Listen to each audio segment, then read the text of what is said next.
Welcome to Afterschool Tea Time, the number one Ken's Rights activist podcast. And today we're talking about the Barbie of video games this year. I mean, I'm wearing it right now. Clive Roosevelt. Yeah, do you have the game case? No. Digital. Oh, it's digital. But yeah, we're talking Final Fantasy 16 today, which...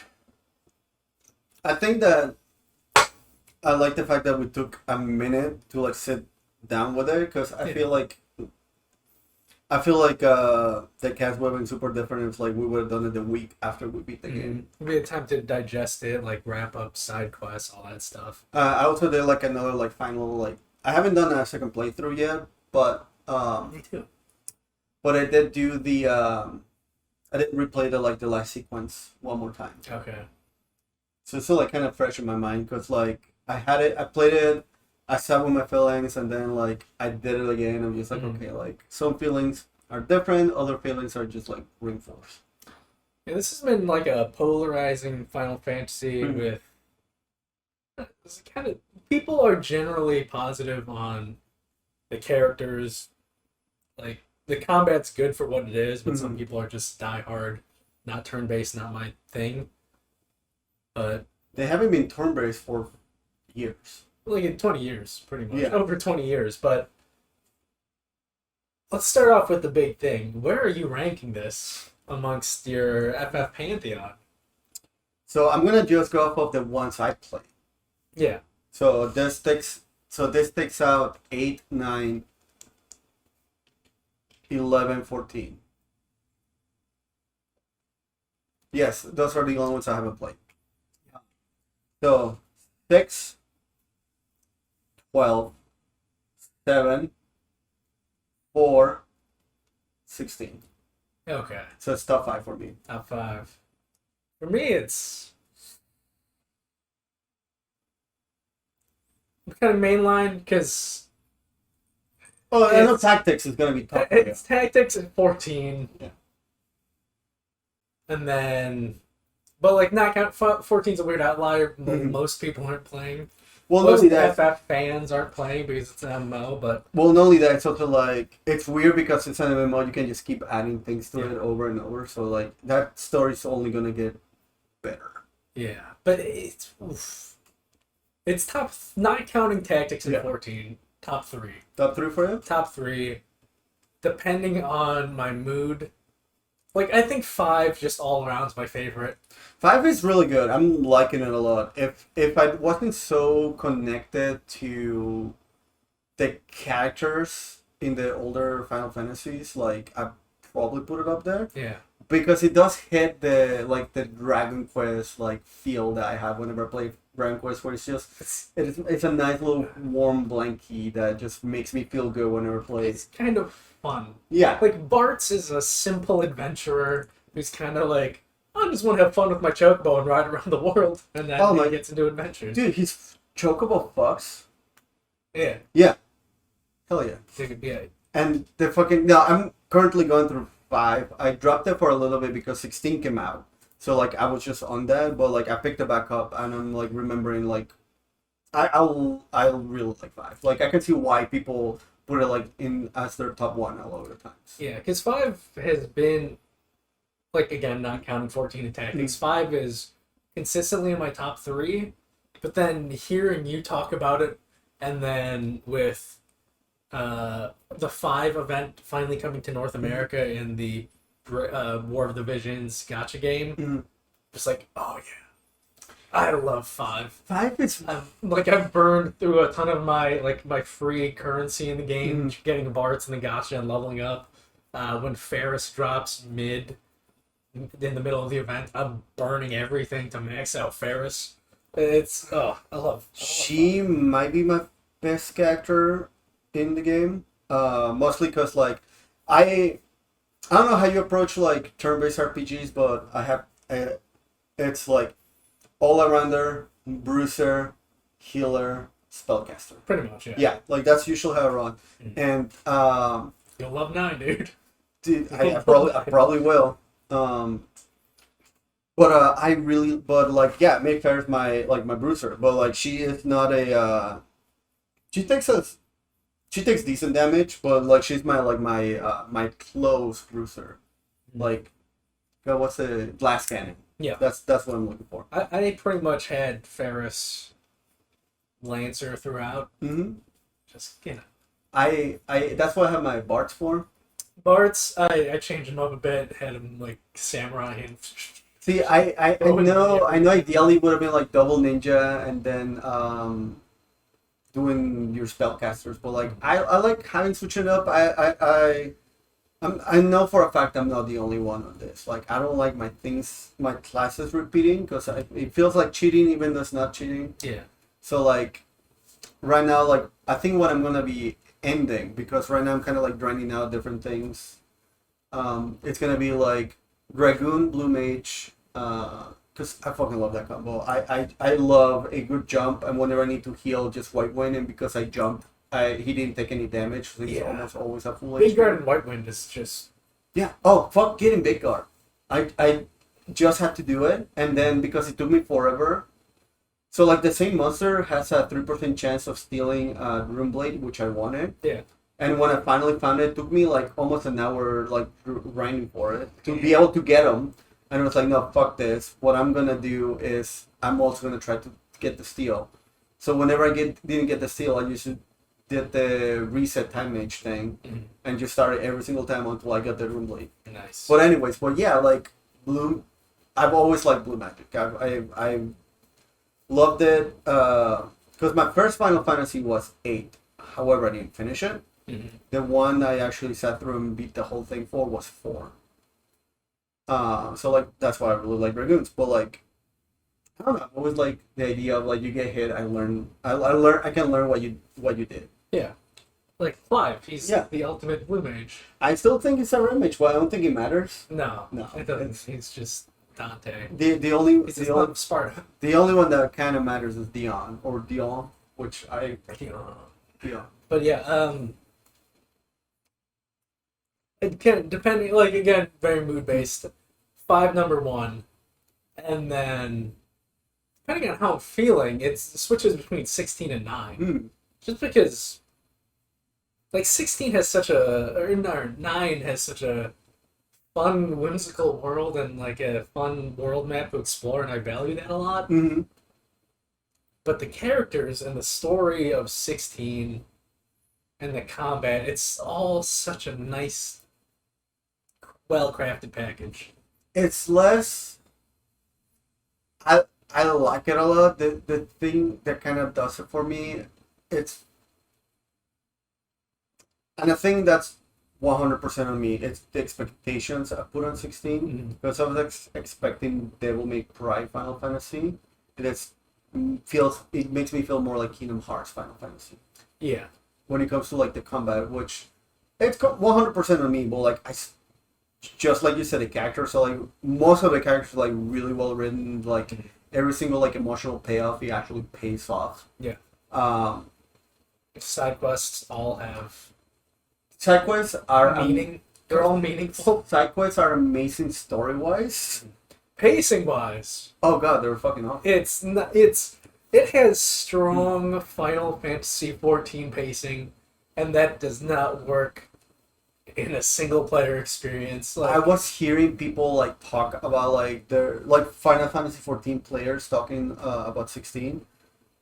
They were talking about like how certain maps are just like copy paste of 14 maps. Yeah, it's definitely, it has some of the baggage of like these developers made MMOs, which is my least favorite part of the game.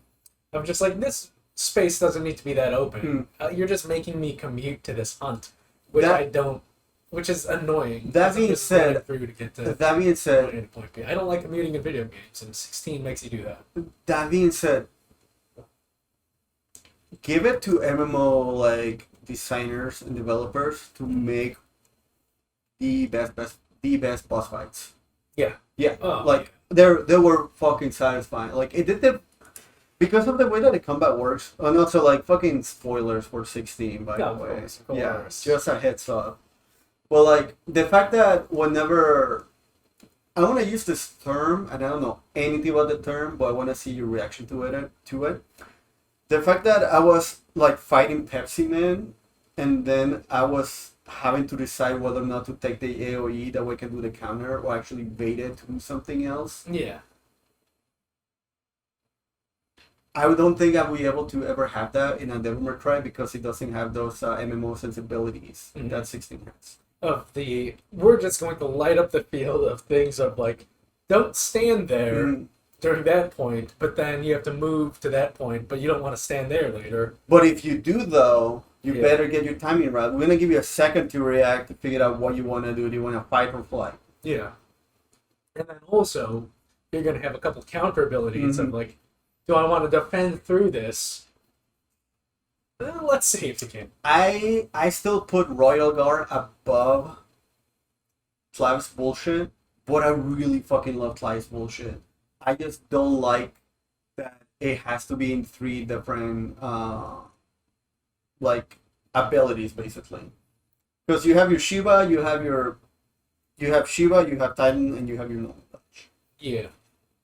I'm not fucking counting Rook's Gambit. Why not? It is not innate.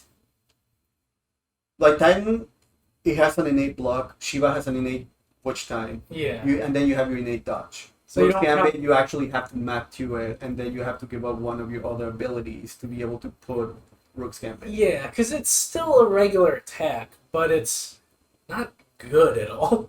Unless you do the counter. It's super hype when you first get it, and then you get Titan's block. It's like never mind. Yeah.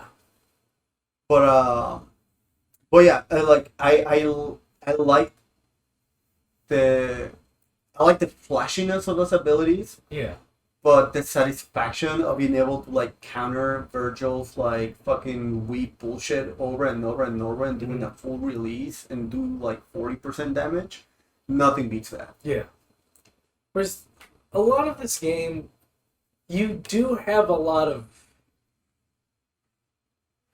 build crafting, like based on what icons you're placing for their innate abilities, and then which abilities you're putting into those slots, which is fun. But like in terms of the pure basics, I wish there were more options.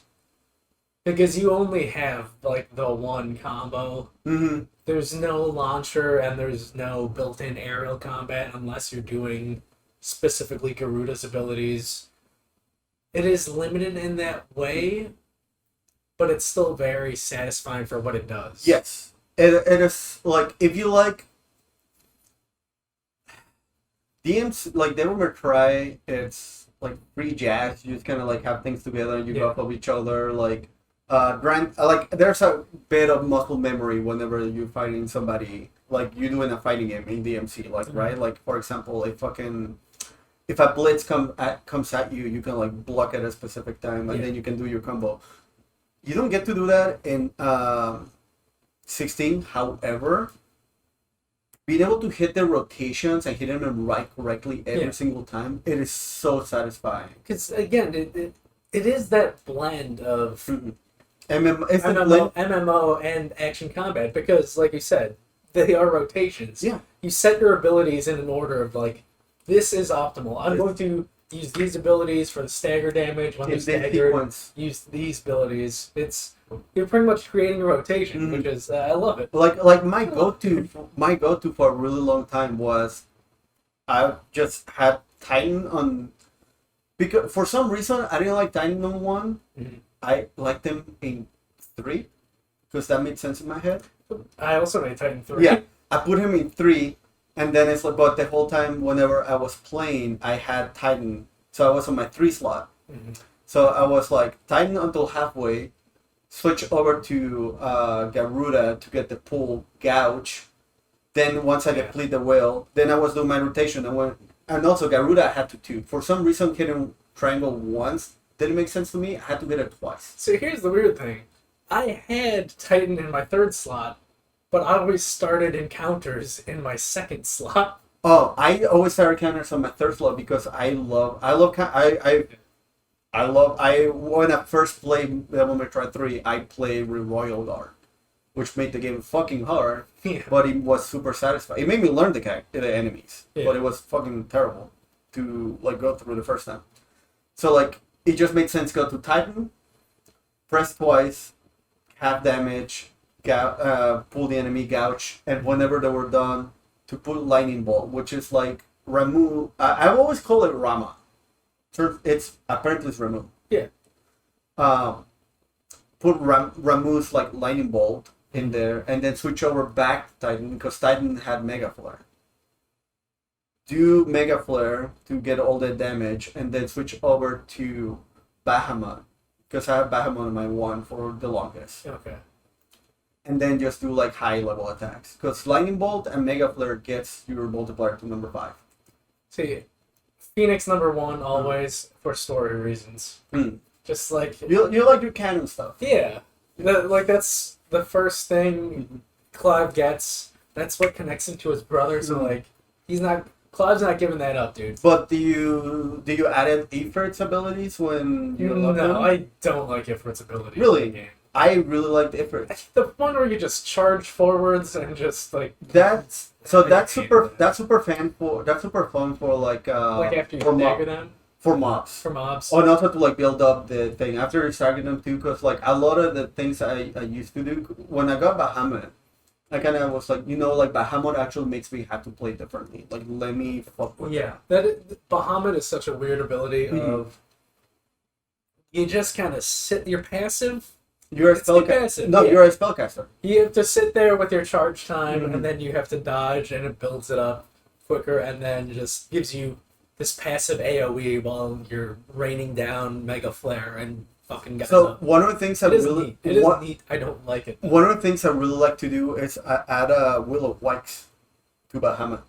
Okay. So it was like Impulse, Will of Whites. Yeah. And then whenever shield, and then also just exactly, and just build up on it, and you just need like 1 dodge level 2, and you're good to go. Yeah. I wish Bahamut worked like Odin, where you're able to like stack your Mega Flare charges. Yeah, that'd be nice, but that'd be OP though. With how much just because you have to like switch to a thing and do the thing for Odin.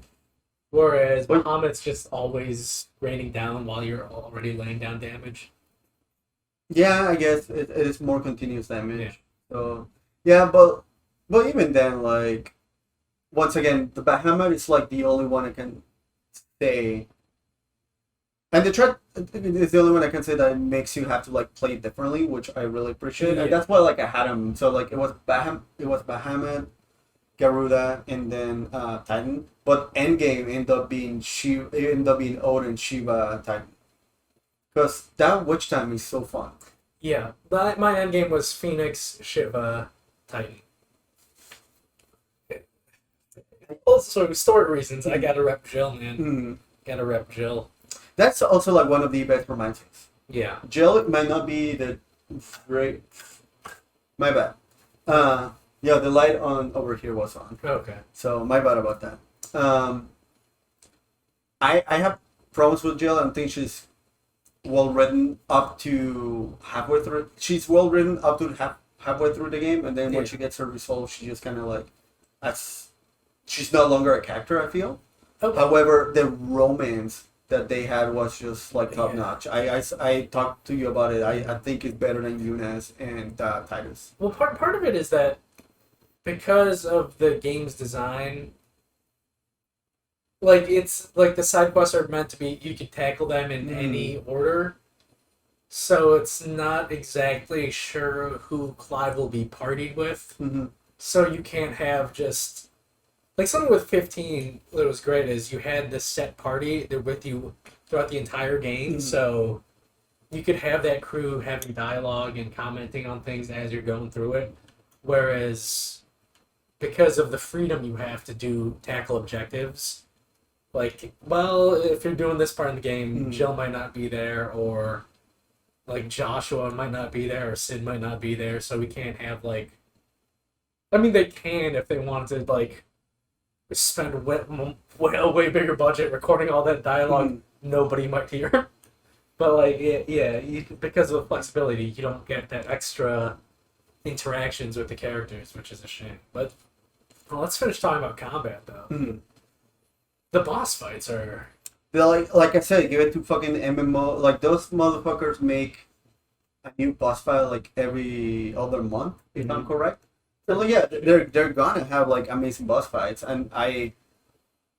Does the Pepsi Man ring anything to you? Vaguely. Because I was listening to like Final Like Fantasy. 30 years. I was listening to like Final Fantasy 14 characters talk about like 16. Mm-hmm. Every single person I saw called Typhoon Pepsi Man. And apparently, and it's because there is a fight in 14 that has the same mechanics as Typhoon, and apparently the monster looks like Pepsi Man, so everybody calls him Pepsi Man. Okay. Yeah. But anyways, like no, those fights were amazing, and like how like the Yeah. spectacle. Oh my god. When you said, like, oh, that Bahamut fight Yeah. is cool,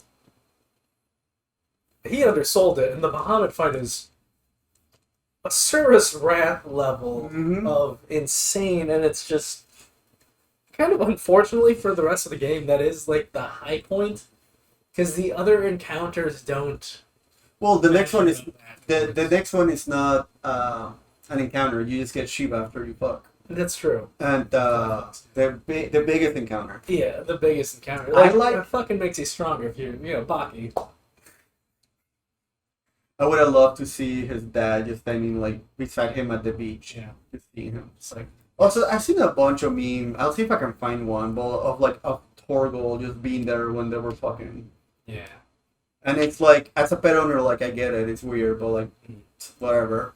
But yeah, like the height of Bahamut, it's so fucking ridiculous. It's on Yeah. Gurren Lagann, like Ashura's Red Oh, bullshit. yeah, it's the most epic fight, and I don't like using that word because fucking You know, like saying let epic win. no fucking wild dorks ruined that word for me. But it is the most epic fight in possibly any Final Fantasy.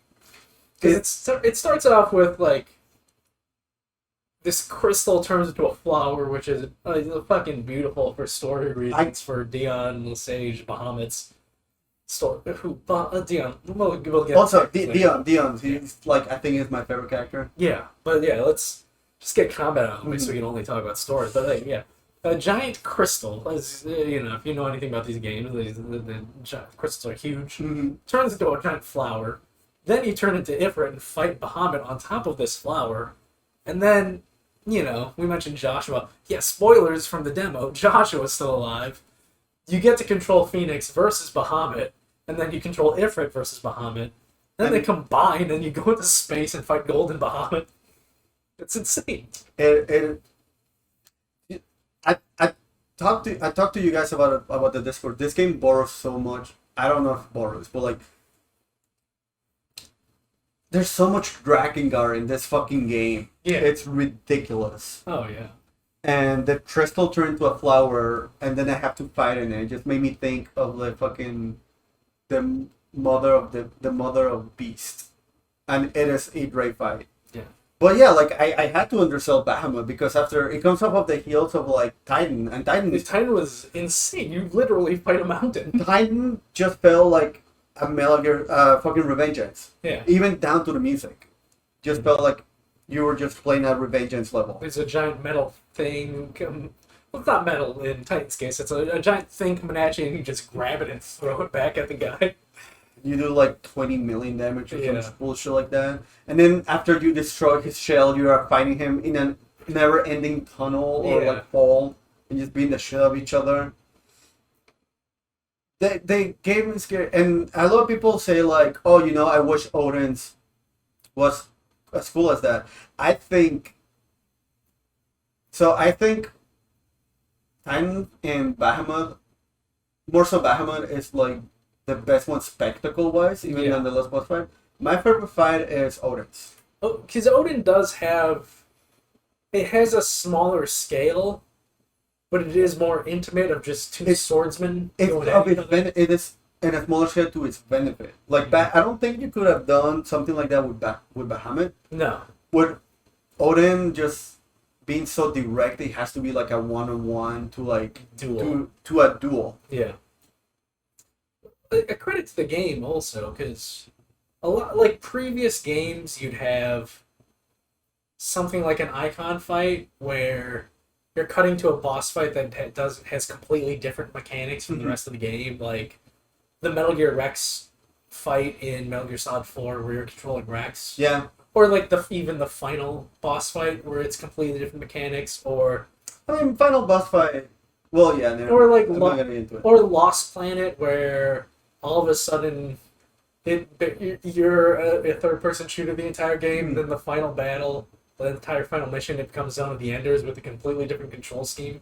Or Drakengard, where you use a fucking Dynasty Warriors ripoff, and then he switches to a rhythm game. Yeah. But I like how the icon fights maintain the same button inputs and mechanics of regular combat, so it's still the only difference is difference is speed. Yeah, the timing's slightly different. Yes, because you're huge. If it's huge and it attacks a slightly slower pace, but you still do the exact same things. I love that. It feels great. That sense of scale gave you different speeds, because you're just like a slobbering like buffoon when you're fighting Garuda and you icon fight. Yeah. And then when you get to fight Titan, it's like, oh, you're way faster because he's the fucking huge slobbering buffoon. Yeah. Like it's you get a sense of scale. Yeah, and also the feel of you feel Clive's mastery of his abilities, where you're learning, like you get to experience him learning how to control this power because the gameplay becomes smoother and you get more abilities, and I love it when gameplay and story match. I mean, fucking, let's bring up the Ifrit fight when he fights the other Ifrit. Yeah. That is just like, hey, like we're gonna tell you a pivotal story moment through gameplay.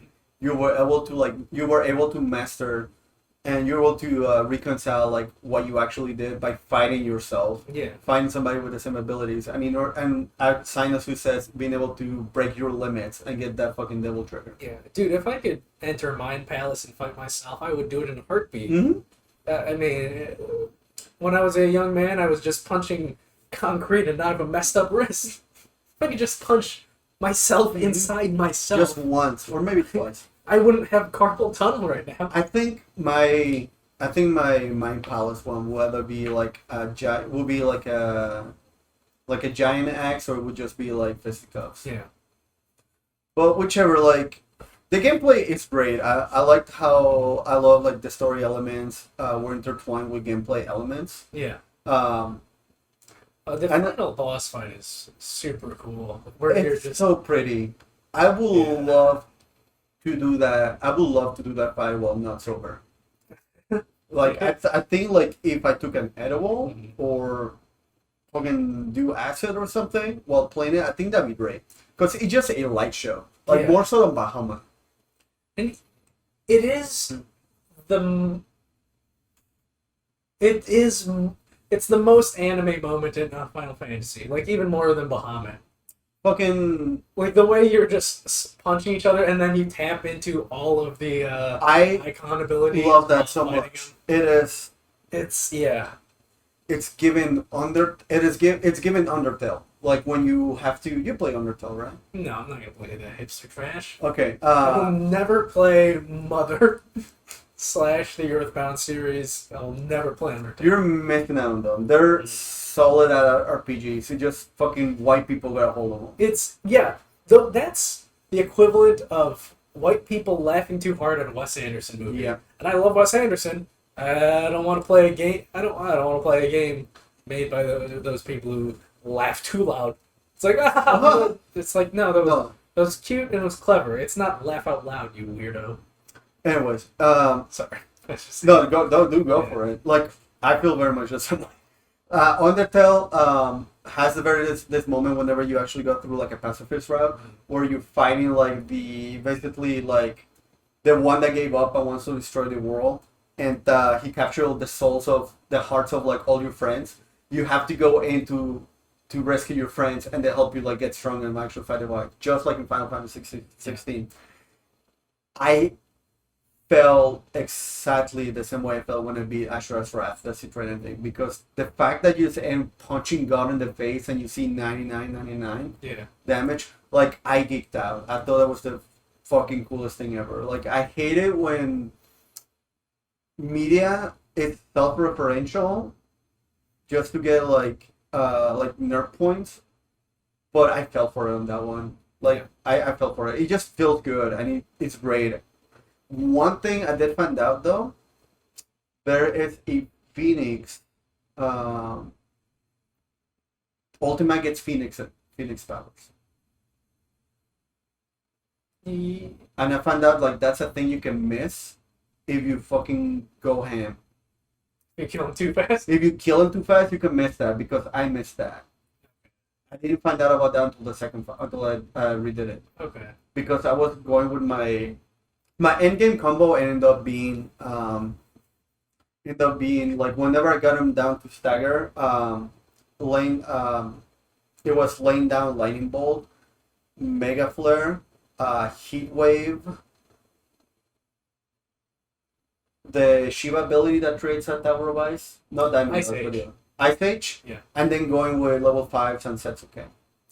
Yeah, Sansetsuke. And like that melted Ultima. The first time I played, I didn't know he had a Phoenix face. Okay. So, but like, I don't know if that's good or bad for gameplay, to be honest. Just the fact that you can just like teleport to your face, like stage, like face skips. But like, I loved it. I love it. It gives you that option of just like, yeah, I built this right, and I can just fuck this guy up. It's the gameplay is so satisfying, and the story just hits specific points where like they make you feel powerful, and that's really the big thing because you do feel like a little shit at the very beginning of the game. Granted, you're a strong little shit. Well, that's one of my issues with the gameplay of it is you get access to all the abilities a little too slowly. It's it's paced out by a story, but do you play? Well, I guess it's not the same thing. I was gonna say, do you play the DMC games one time or? No. Well, that's the thing. If it's specifically crafted for, they have Final Fantasy mode, New Game Plus, and then once you have that full suite of abilities, go back in there with more challenge. But like, still, it's like the main playthrough of just like, well, I got Odin.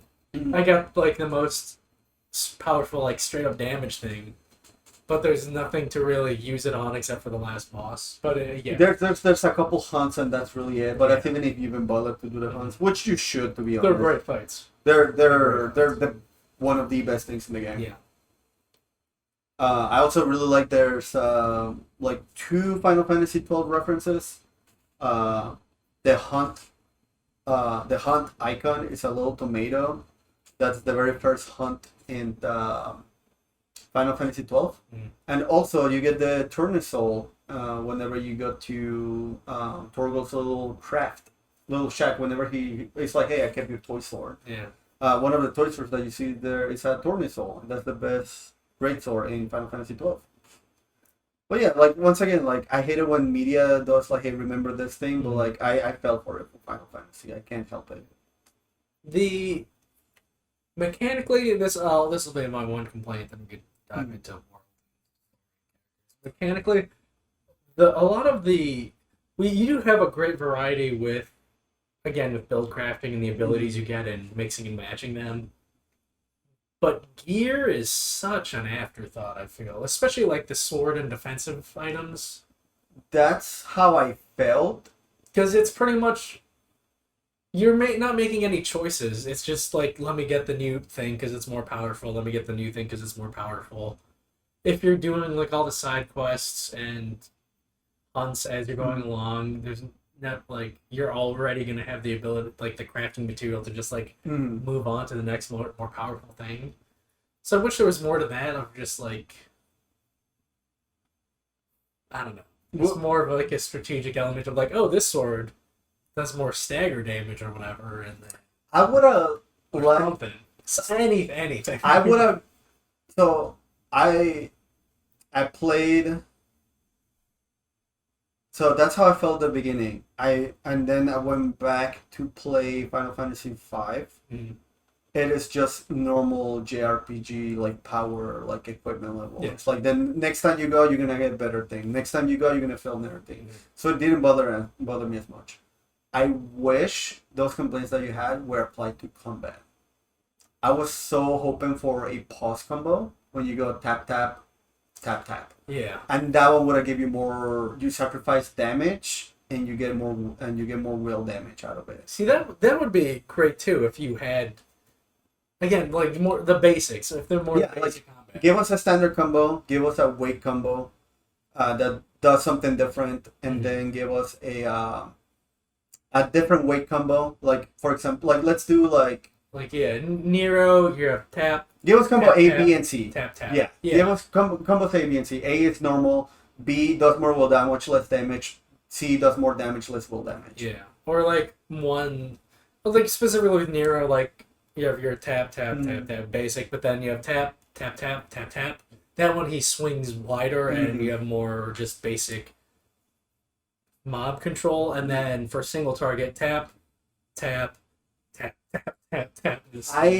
Just more basic combo. I think a huge chunk of it comes down to developers not trusting players Yeah, because the game is super easy. that's true. Like the hardest thing I fought was the Svarog, the Red Dragon. Yeah, that was a fun fight. It's super fun. It's the hardest fight. I beat it after 3 times. Yeah. Like it took me like 2 to 3 tries, and I wish developers would have gave us Final Fantasy mode at the beginning, Yeah. or they would have gave us like trusted us a little bit more because it feels like a lot like hey like this is Final Fantasy, this is action games for dummies.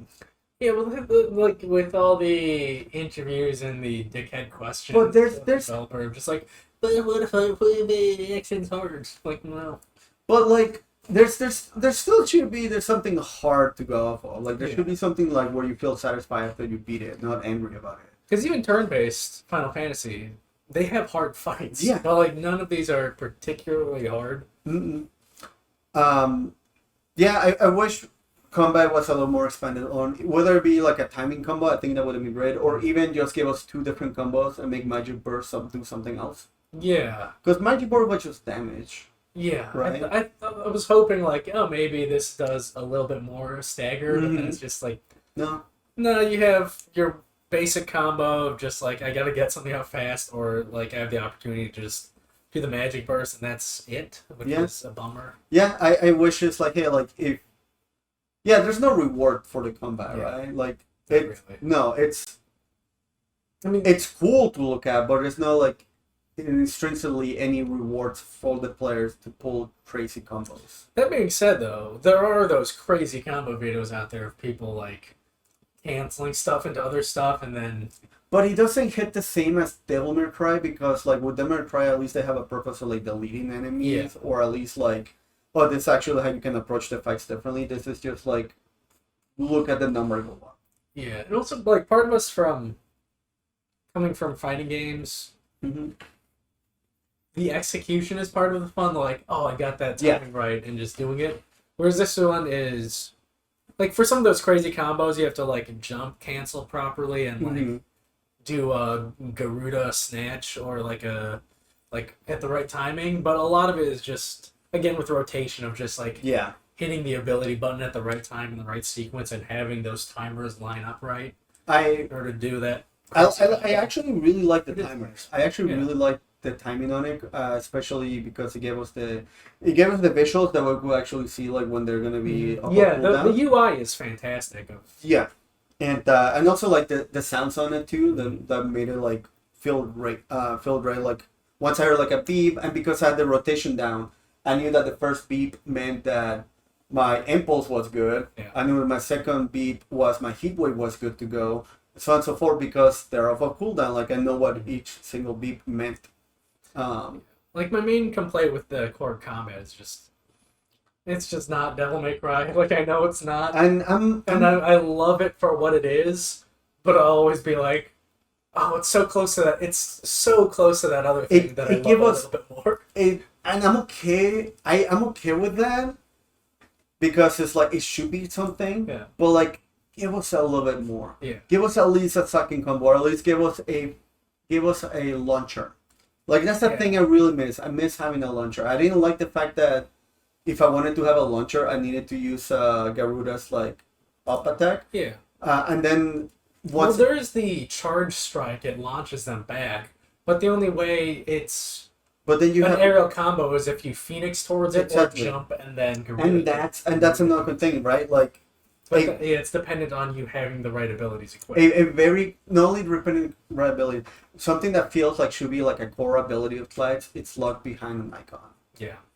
But it is good in the build crafting sense of it's making you make interesting choices Yes. of like, this is what I need to have to fight this way. Whereas like There's the accessories are kind of like I mentioned the equipment is dumb. the gear is pointless because it just naturally goes up with you. Like if it was just like a Nero sword and I could like equip different cosmetic changes to it, with like, oh, that's the Titan sword, that's the Garuda sword, or whatever, and it came with like slight different buffs to different abilities, that'd be cool. But like, no, it's just bigger numbers. That's all. That's like not even an interesting curve. It's just like a straight diagonal. Of, Yeah, like, this is it's what a stair. I like. It's a stair. Yeah. But the accessories are interesting because they're basic in that they're either like this More gives you damage, more cooldown. or reduced cooldown. But it does aid you in like, this is the build I want to make, and these are the abilities I want to use.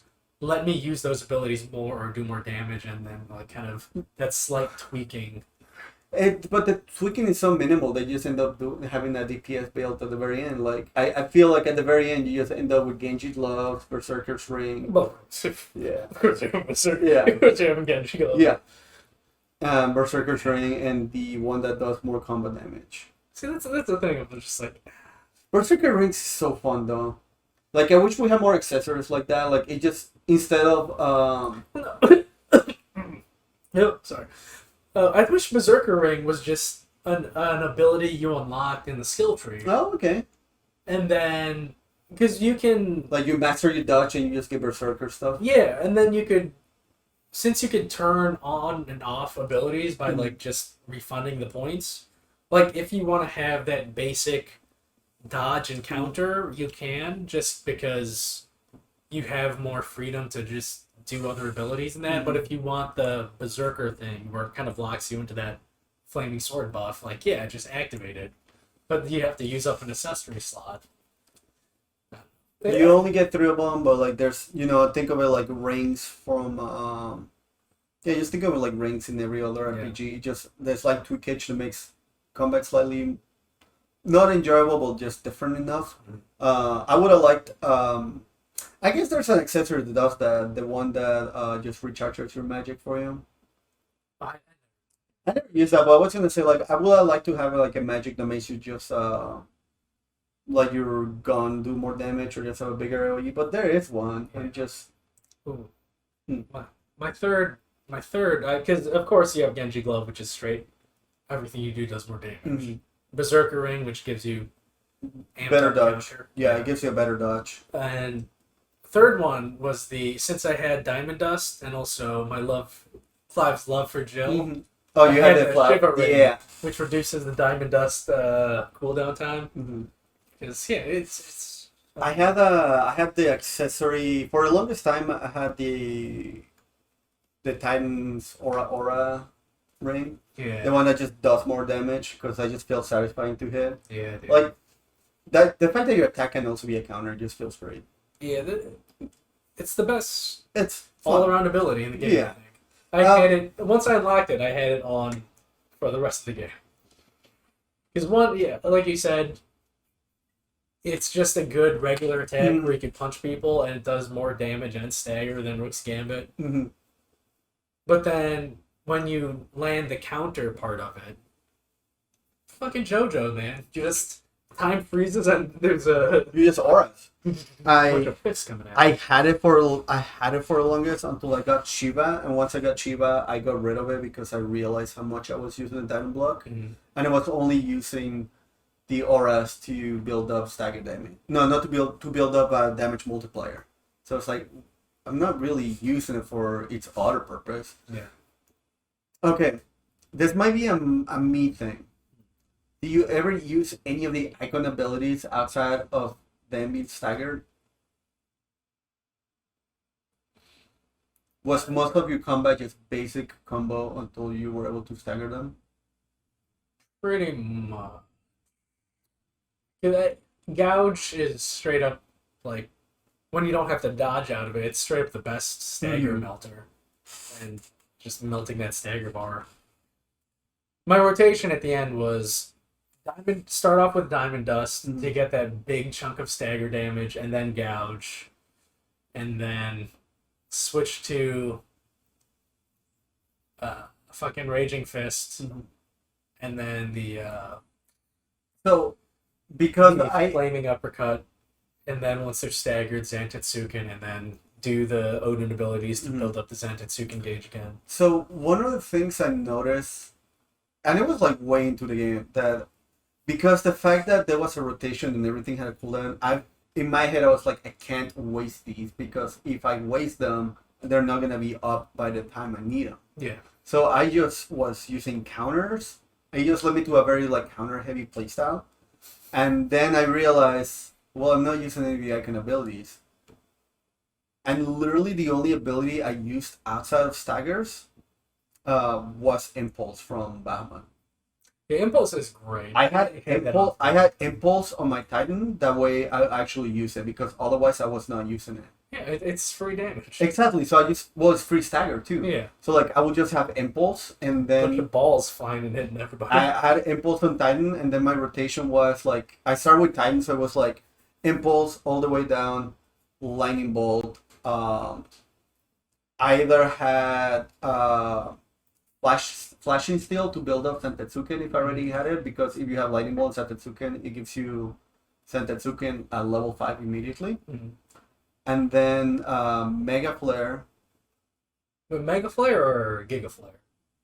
The beam one? Oh, gotcha. No. I'm forgetting my rotation. Okay. Because Bahamut's basic ability is Giga Flare, they had Hadoken. Okay. Yeah. So my rotation was like, once I staggered them, it was like, it was Flashing Steel, it was Heat Wave, because I love the counter. If I can use a counter, I'm gonna use it. And also, you pretty much have to, because the damage it's ridiculous. Is dog shit for like the basic Odin attacks. So you pretty much have to counter or dodge. So like, well, whichever. Basically, it ended. I forget what the rotation was, but basically, it ended with using Mega. Once I set up Lightning Bolt, I switch up to Arms of Darkness, use Giga Flare, and because Giga Flare was mapped to square, I already had the sword held to it, so it will count for the whole Zantetsuken. Okay. Yeah, so I'm saying it super wrong. It probably doesn't make sense, but like if you give me the controller, I know what I'm doing and I'm pulling it off. But yeah, like combat, it just hit. It made me want more. It's good. It made me want more, which I don't know if that's a good or bad thing, because with Devil May Cry, I feel like this is perfect. This is great. I can't wait to go nuts with it. And here I am talking, it's like, I wish I had this, I wish I had that. But I don't know how much of that will just take away from its identity. That's true. Yeah, like, I like it for what it is, but there'll always be a part of me of like, I wish this was Devil May Cry. Yeah. Or, like, I wish this was DMC. But it's not, and then it's okay that it's not. It should be its own thing. Yeah, and it is its own thing, and it does its thing well. And one of the things I appreciate this about way more than God of War. God of War, it's a fantastic game. Yeah. It's a great action game.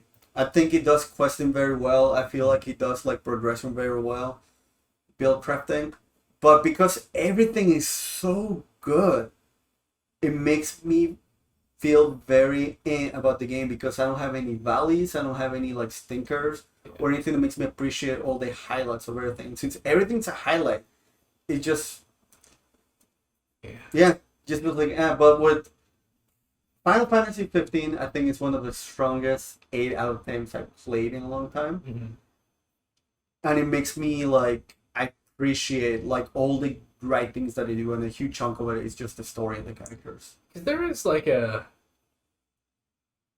strong comparisons between like Ragnarok and 16, but like because I love 16 and the characters, but like nothing hit me as hard as Freya's story arc.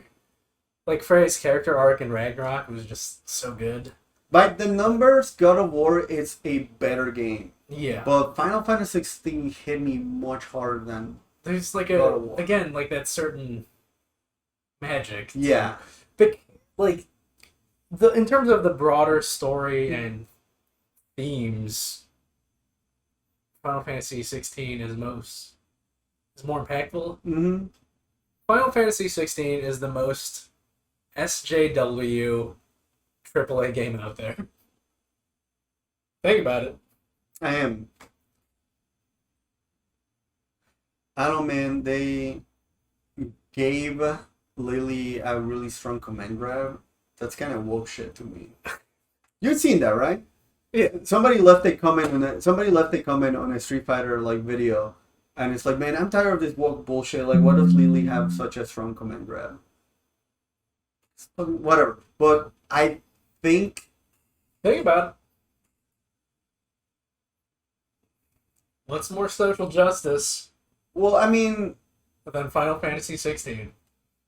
From AAA, of course, you're gonna get indie. Yeah. But AAA, triple. it's specifically about we have to end slavery, not just any slavery, ending the systems of power that perpetuate the slavery. Sid does who got up his way. Straight up says we need to seize the means of production. Yeah. He straight up does say that. Yeah, dude.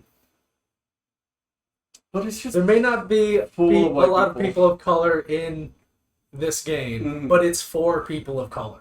This is undoubtedly a game for people of color. I think we spoke about it. I don't know if it was spoken about in the cast or like separately. Yeah. Like we felt some type of way about the answer. Like Yeah. you felt some type of way. I felt some type of way. There's no easy answer, which there's is not. beautiful for.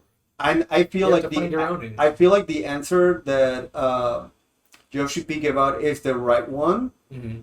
I wish it would have said differently, but like You can't give a good answer. But if at one point, God, I'm trying to think of the line. Okay, if Chloe's side quest would have been done and the bearer was a black person or a person of color, Yeah. fucking the whole world would have had a field day. Yeah, like the way they say bearer with derision in this game, replace that with They another would say word. N-word. Replace that with another word where they say ER, and you could feel like how that world has hate embedded and ingrained so naturally into it. They fucking Where- throw bearer lover at one Yeah. point.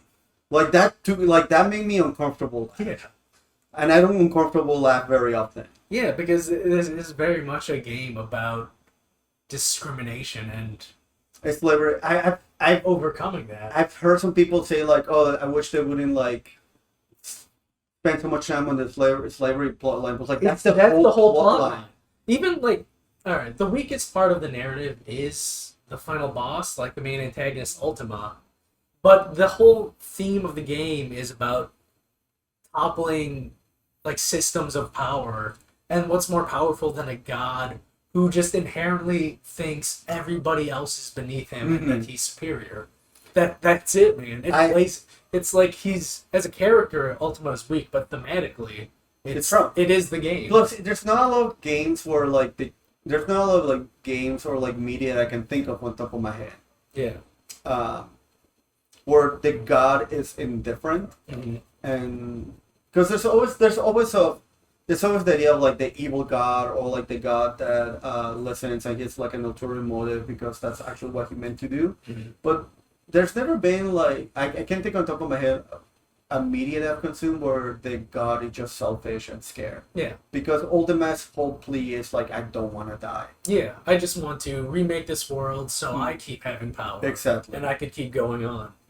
Because he's not like they're not really gods. He's just like Well, he is a god. He's a god. He is a creator god, but he's not an omnipotent god. Yeah, he's just like a guy from the previous race. And like apparently the whole race was that powerful. He is a kid. He is a kid that bought sea monkeys. Yeah. And the world is the tank that he put the sea monkeys on. Dude, I took notes like because the story's so good. One of the things that I really like about Final Fantasy 16 is like 1/3 of the game is just Game of Thrones, and then it cuts to hard Final Fantasy. Yeah. Where you fight when you're like solving when you're solving issues and like beating gods with the power of friendship. Pretty much, yeah. But like, as someone who took like colonialism and like colonialism literature and whatnot classes, who took African American studies classes, like again with it was part of like an English education program that was all about teaching for social justice. Like this is the perfect Final Fantasy for me. Like world story wise, it's a lot. I love how because like it doesn't just. It's not scared of like tackling like it's not scared to talk about that stuff at all, and the nuance with it and the depth that they go into it. It's not just like a anime RPG of like we gotta free the slaves, we did it, problem solved. It's like no, one of my notes is Edita, who is one of the former bearers who they liberated, but then like she's an adult who doesn't know how to read because again. Knowledge is power, and they're not going to teach these slaves how to read. So then it was like really cool to have the adult teaching, like the adult learning how to read with like the kids, because that is like a part of dismantling those systems. So this trying to educate the people we've liberated, because that furthers their liberation, and the way that. Like after Editor learns how to read, the continuation of her storyline of her. Writing her stories of like the people in that community, and then the next generation, the kids being inspired to like learn how to read and write and tell their stories to keep it going. Man. One of the things I really like. One of the things I really like. One of the things I really like and appreciate it is just like this switching from like sets like goal is to have like people at place where they get to die free. And then just switching over, like we want a place to live free because action needs to be taken now. We shouldn't be waiting for it. Yeah. So it is. Like I love the fact that it is a story about revolution, because it needs to be active, it needs to be good forward, and a huge chunk of it by destroying these systems, both metaphorically and also physically. Like those crystals are physical embodiments of the systems put in place for the world to keep going as is. Yeah. It's amazing storytelling. I wish this there's I wish the pacing was better, because there's some pacing issues I have with 16 because they're bad. There's so much valley, and it's not even valleys. It's like I want to say it's you get your big fight, and then you have little bit of like chores that you have to do. They're part of the main quest. Well, not even also the side quests. Like the main quests have so many like chores that you have to do. It's again very Final Fantasy 14 structure, which is I love 14, but sometimes you could cut like this quest. You could cut half that character's dialogue and still convey all the information and emotion. Yeah, it has like a couple of pacing issues, but the thing is the payoffs are so strong. Yeah.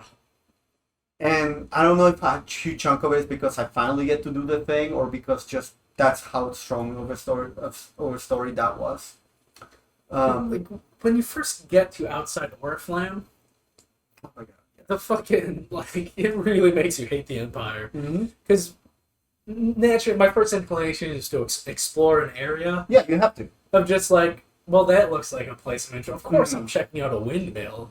So before you get to the quest where you have to look for a kid's dead pet, like I found the petrified body of the bearer and thought like, oh fuck, It's this is gonna have to play into a quest. yeah. And then when you go find this little girl who's talking like, "Oh, I lost my pen," Mm. and then immediately you can connect the dots of just like, "Oh, this kid, she was raised to think that these people are less than people." Just, oh fuck. Another one that hit the other one that hit me is where the guy like lost his dog and you have no, it's I lost his dog or something like that. Oh yeah, they're pretty much doing Mandingo fights Yeah. of having the bearers Mm. fight and lose wild animals. Mm-hmm. Yeah. And the fact that Clive, a bearer himself, is able to be like, no, fuck you, you do this again, like that is so satisfying. But like, yeah, it's. I feel like little side quests like that need to stay in there in order to give you like a sense of what the world is and like how every single location is different. I love Min. Yeah. She's so great.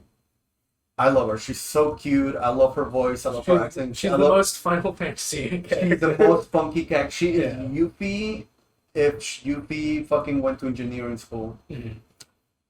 I could not give any less of a fuck of building those mithril engines. Yeah, there's too many steps. Too many steps to get to. Like, I know the payoff's gonna be good. There's gonna be cool moments. It should have but just been it's- one. It should have just been one mission. Yeah. And then it should have just been one mission. You could have easily replaced it with something else. Or you know what? Jump into the next one. Jump into the next main quest. Because it is like an excuse to have you go back to these other points of interest and talk to these NPCs and see how the world has changed based on those actions. But like, You can say that tighten it better. up. You can say it better either by a cut via a cutscene. Make it a little tighter. Yeah. But like, since we're talking about storytelling, like, But luckily, the fast travel and load time's good. oh, they're That's the thing. amazing. But like, it's It's such a charm. still rapid. Like, tighten it up a little bit. What One less step. I wish Final Fantasy did better when it comes to. Because the thing is like, there's no real rewards for the side quests. Like you get Unless it has a plus, there's no real reward. you get the crafting material that like you're gonna naturally get from doing other stuff to get the next upgrade. So it doesn't feel like that rewarding other than the story and characters. But the thing is, the payoff in those stories are so amazing, especially if you actually do the. Final Fantasy does the thing. Final Fantasy 16 does the thing where like there's a chain of quests that you have to do in order to get the big payoff at the very end before you actually go fight Ultima. Before you go Armageddon.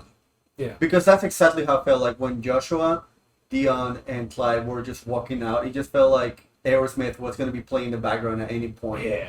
Like that's exactly how it felt. But like, if you do everybody like every name character is like side quests, at the very end you get a huge payoff that wraps up their storyline that you need to know because things are just gonna keep going and they're so satisfying, every single one of them. Yeah. But it's such a fucking slug to go through them before that. And I can tell you this, and I can tell you, and I don't know if people are gonna agree or disagree at the very end of it. They're not worth it. Some of the quests, because you have like the second to last big story chunk, and then you have the final The side point of quest, no return. and then like the point of no return.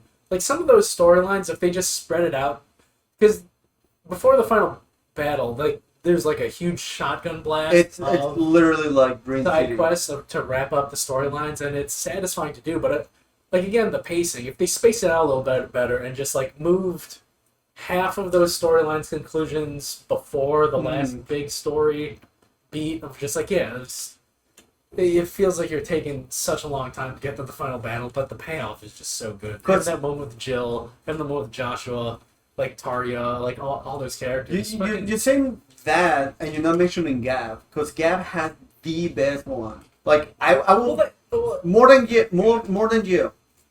I love Jill and Troll of Life, but the thing is, I feel like Jill's side quest should have been part of the main quest. That's true. I feel like every single one of her side quests should have been part of the main quest because we would not be having the conversation of like, is Jill a bad character? Because she's not a bad character. She's poorly written because we want more of her. That's the Yeah, thing. she's- We want she's not- more Jill. She's not poorly written. We just don't get enough. We want, We get more Prompto than we get from Jill. yeah, No, and Prompto's fine. We get more Gladio than we get Yeah. Jill. yeah.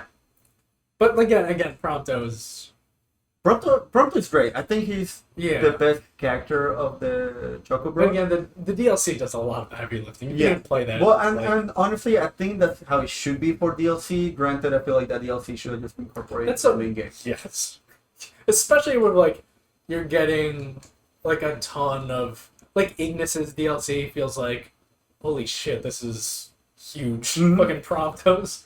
Gladios is like I got a new sword. Gladius is like, hold on, I got a power level. Yeah. Like, I came back power level. Like I had to get my reps in, Yeah. which fits the character, but Yeah, it that's does. satisfying. But yeah, Jill.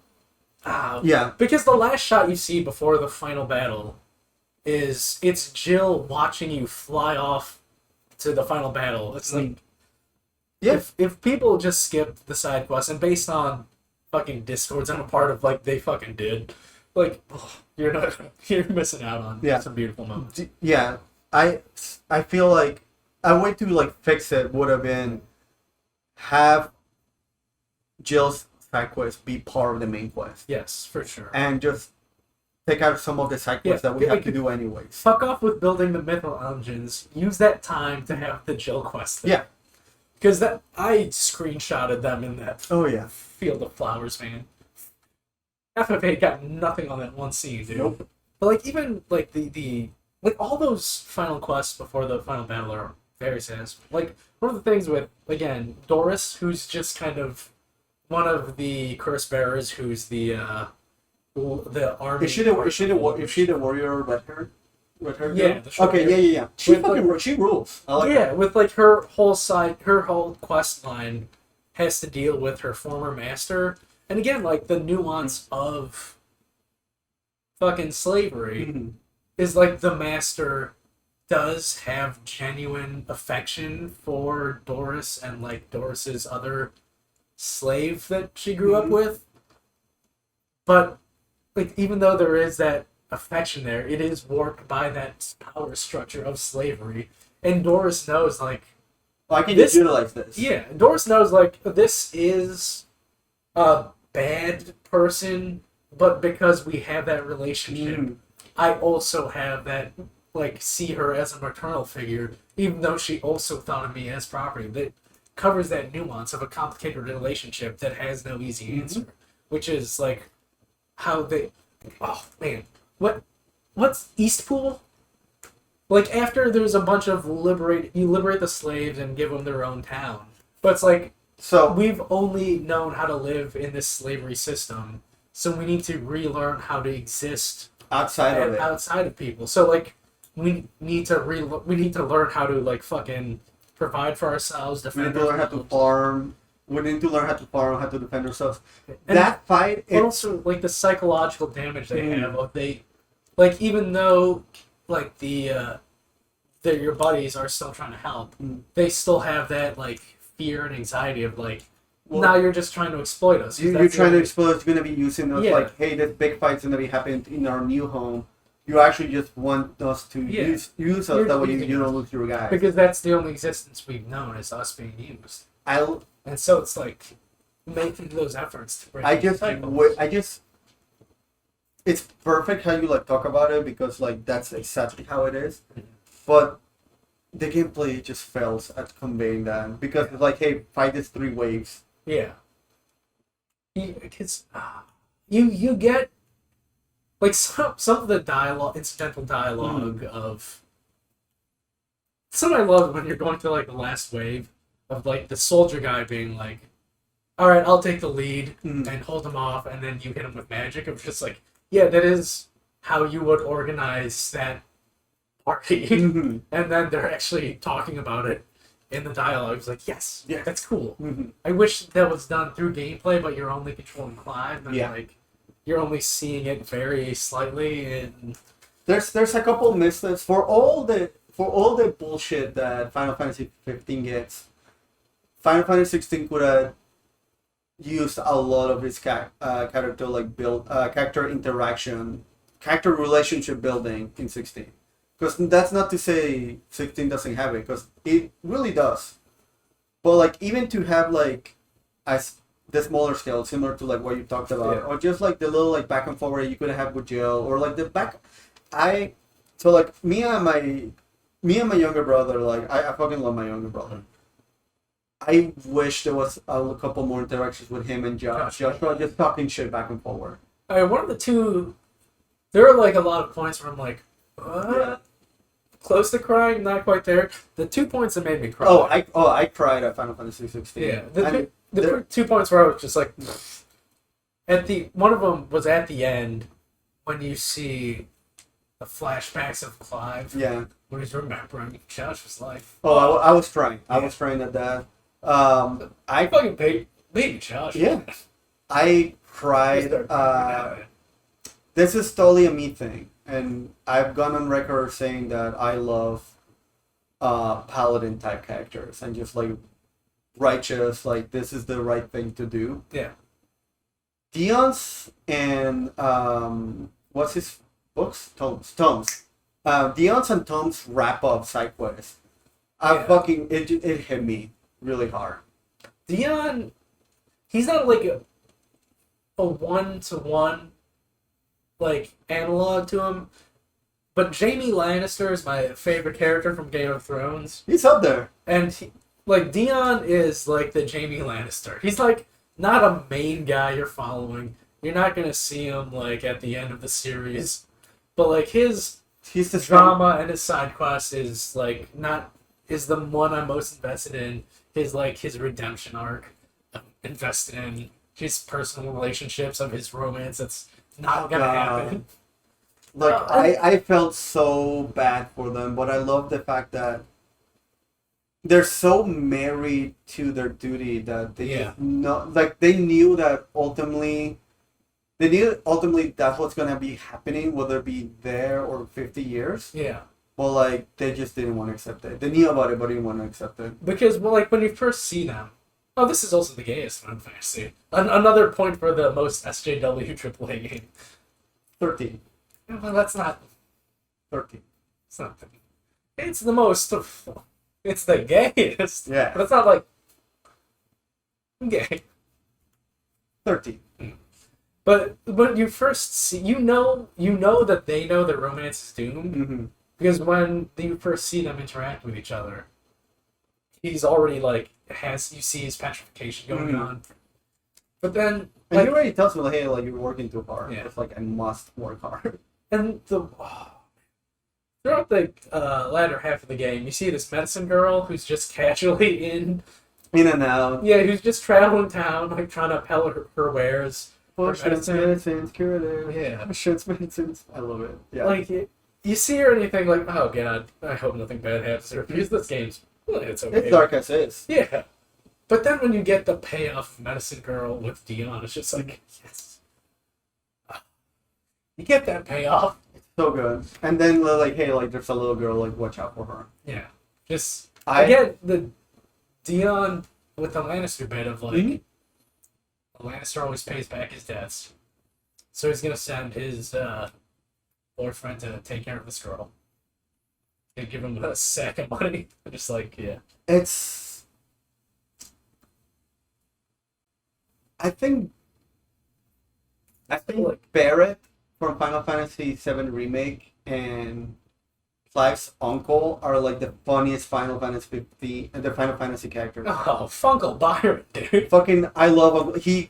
So somebody pointed out on Twitter. You know that fight whenever you go to Dalmasca? Well, not Dalmasca. The desert area. Yeah, like the desert town when he shoves a bunch of food. Apparently, if you go to Photomo, whenever you're into the fight, he's actually just eating food. Oh, behind the counter. Like, Uncle Byron's so hilarious, and he's you see him and you can clearly tell, oh, he's gonna be the comedic relief, but like it's so earnest, and like uncles are just like that. Yeah. Uncles are just like that, and the fact that we get a few laughs in when the shit is going down, like I think it's great when it comes. I think just great. I love Byron. I think he's hilarious. He's a great character too. Like, just it's like, hey, like going back to like the SJW thing, and being able to like talk about the system, he is a person of privilege, and he uses his privilege in a manner that actually helps out people that just like these defranchised people. Because the whole organization of the main character, it's the Underground Railroad. Mm-hmm. It's straight up just the Underground Railroad. And sometimes you need dirtbag company men, like making money, and then like funding the operation. Yeah. Man, if only we had Bahama during the railroad times. Yeah. It would have been a different, like the Confederacy would have just been done with. If William Tecumseh Sherman could transform into a dragon, he would have burned Atlanta a lot sooner. One of the things I've been seeing people complain about, and I'm right there with them, and I think a huge chunk of it is me wanting more of it. It's Barnabas. Because he plays into the trope of like Mad Emperor, the Final Fantasy has had for forever, and also being the puppet. He plays it so well, but like there's so many instances where like he could have just easily just been the main bad guy and taking the power of the god. Because we do have that time skip of. Yeah, I was trying to think of like the timeline. The Barnabas timeline is interesting. Yeah, because it's like he's born from a cult of like the worship Ultima, and then the whole like village got super fucked up. So he goes over to this other like neighboring area, and his whole cult like murders everybody. So that makes him the de facto leader. It is, and then he makes his whole kingdom worship it, and it goes to death. Because it is interesting. Because they established that it took him like 40 years to conquer, because the continent is split up into 2 islands. Like it took them decades to just conquer the whole island, and then just I like that Game of Thrones tension of these nations at a stalemate, because although he has Ultima's favor, he they've talked about the icons being WMDs and just these nuclear deterrents, are just like he does have possibly the strongest icon. He cuts through everything. But he is just one icon compared to the rest of the continent. Even though they are divided, it is if he faces multiple icons, he's fucked. One of the things that I wish one of the things I feel like they fell a little bit more. They fell a little bit of more. It's like. It does. I'm a huge fan of Show Don't Tell. I feel like that scene when he is just on his knees naked, and you see Benedicta, and then Hugo, and then his mom. Yeah. I think that's a huge miss of Show Don't Tell, because we have no context who that lady is unless you actually go to the active Time Lord. Exactly. Which is Which I feel is like a miss. Like had they done something, show something, like either before or after. Exactly. But that is a thing. I'm just like, well, I gotta pause this to know who this is. But like, Time Lord is such an amazing system. It's an amazing system. I end up not using as much as I thought I was gonna use it. Because they do a good job of giving you that information. But if you want to brush up on it, like immediately they give you that option, which I do love. Like every RPG going forward should have. Except for that one main moment with Barnabas' mother, where you have no information other than that. Yeah. I think that's like the only time it doesn't give you that information. The thing is like, out of all the games that need the system, it's not Final Fantasy 16. I thought it was gonna be like a very convoluted, like political, like treachery of like backstabs back and forth to understand. It's like no, it's very plain and simple, like what's happening. But and I feel like a huge chunk of it is because people are very stupid. People are very stupid. Very stupid. And it doesn't have the problem that Final Fantasy 13 had, where like everything was a proper noun. Like they used the proper. 13 is rough. 16 has a really good usage of it because every single one of them, like we just have something that we're able to like put it against with. Like, what's an icon? Oh, it's a fucking it's this thing. Oh, what's a bear? Oh, it's this thing. Like, it's very we have like a lot of one-to-ones that we can refer back to. 13 doesn't have that. No, Trusted Lusty, is like Falsy. yeah. I still don't know what the fucking difference is. Falsy is the big one. Lusty is the little one.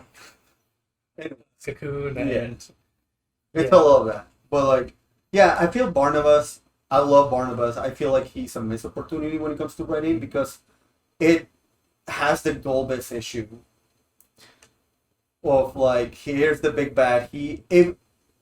I don't feel that much of a reward. I felt more rewarded beating Barnabas than I did Ultima. Yeah. And that's because of how much Barnabas has personality. Gets built up towards it. And don't get me wrong, I like the idea of taking down an Eldritch thing, but because I can you can put your finger on Barnabas. exactly, you can put the finger on Barnabas, and somehow that makes it even worse. It's like these are choices. This is not nature. These are choices that you're doing. Also, him being a smug dick of like. When you fight him and lose to him like the that's two so previous cool. times, it's so cool. Mm-hmm. I love that he's semi-prime and he just gets armor. He gets a sword. He gets a sword and a helmet. Yeah. But like, I feel like Barnabas is one of the missed opportunities. I feel like easily you could have switched the story around slightly. That way, he is the main antagonist throughout the whole thing.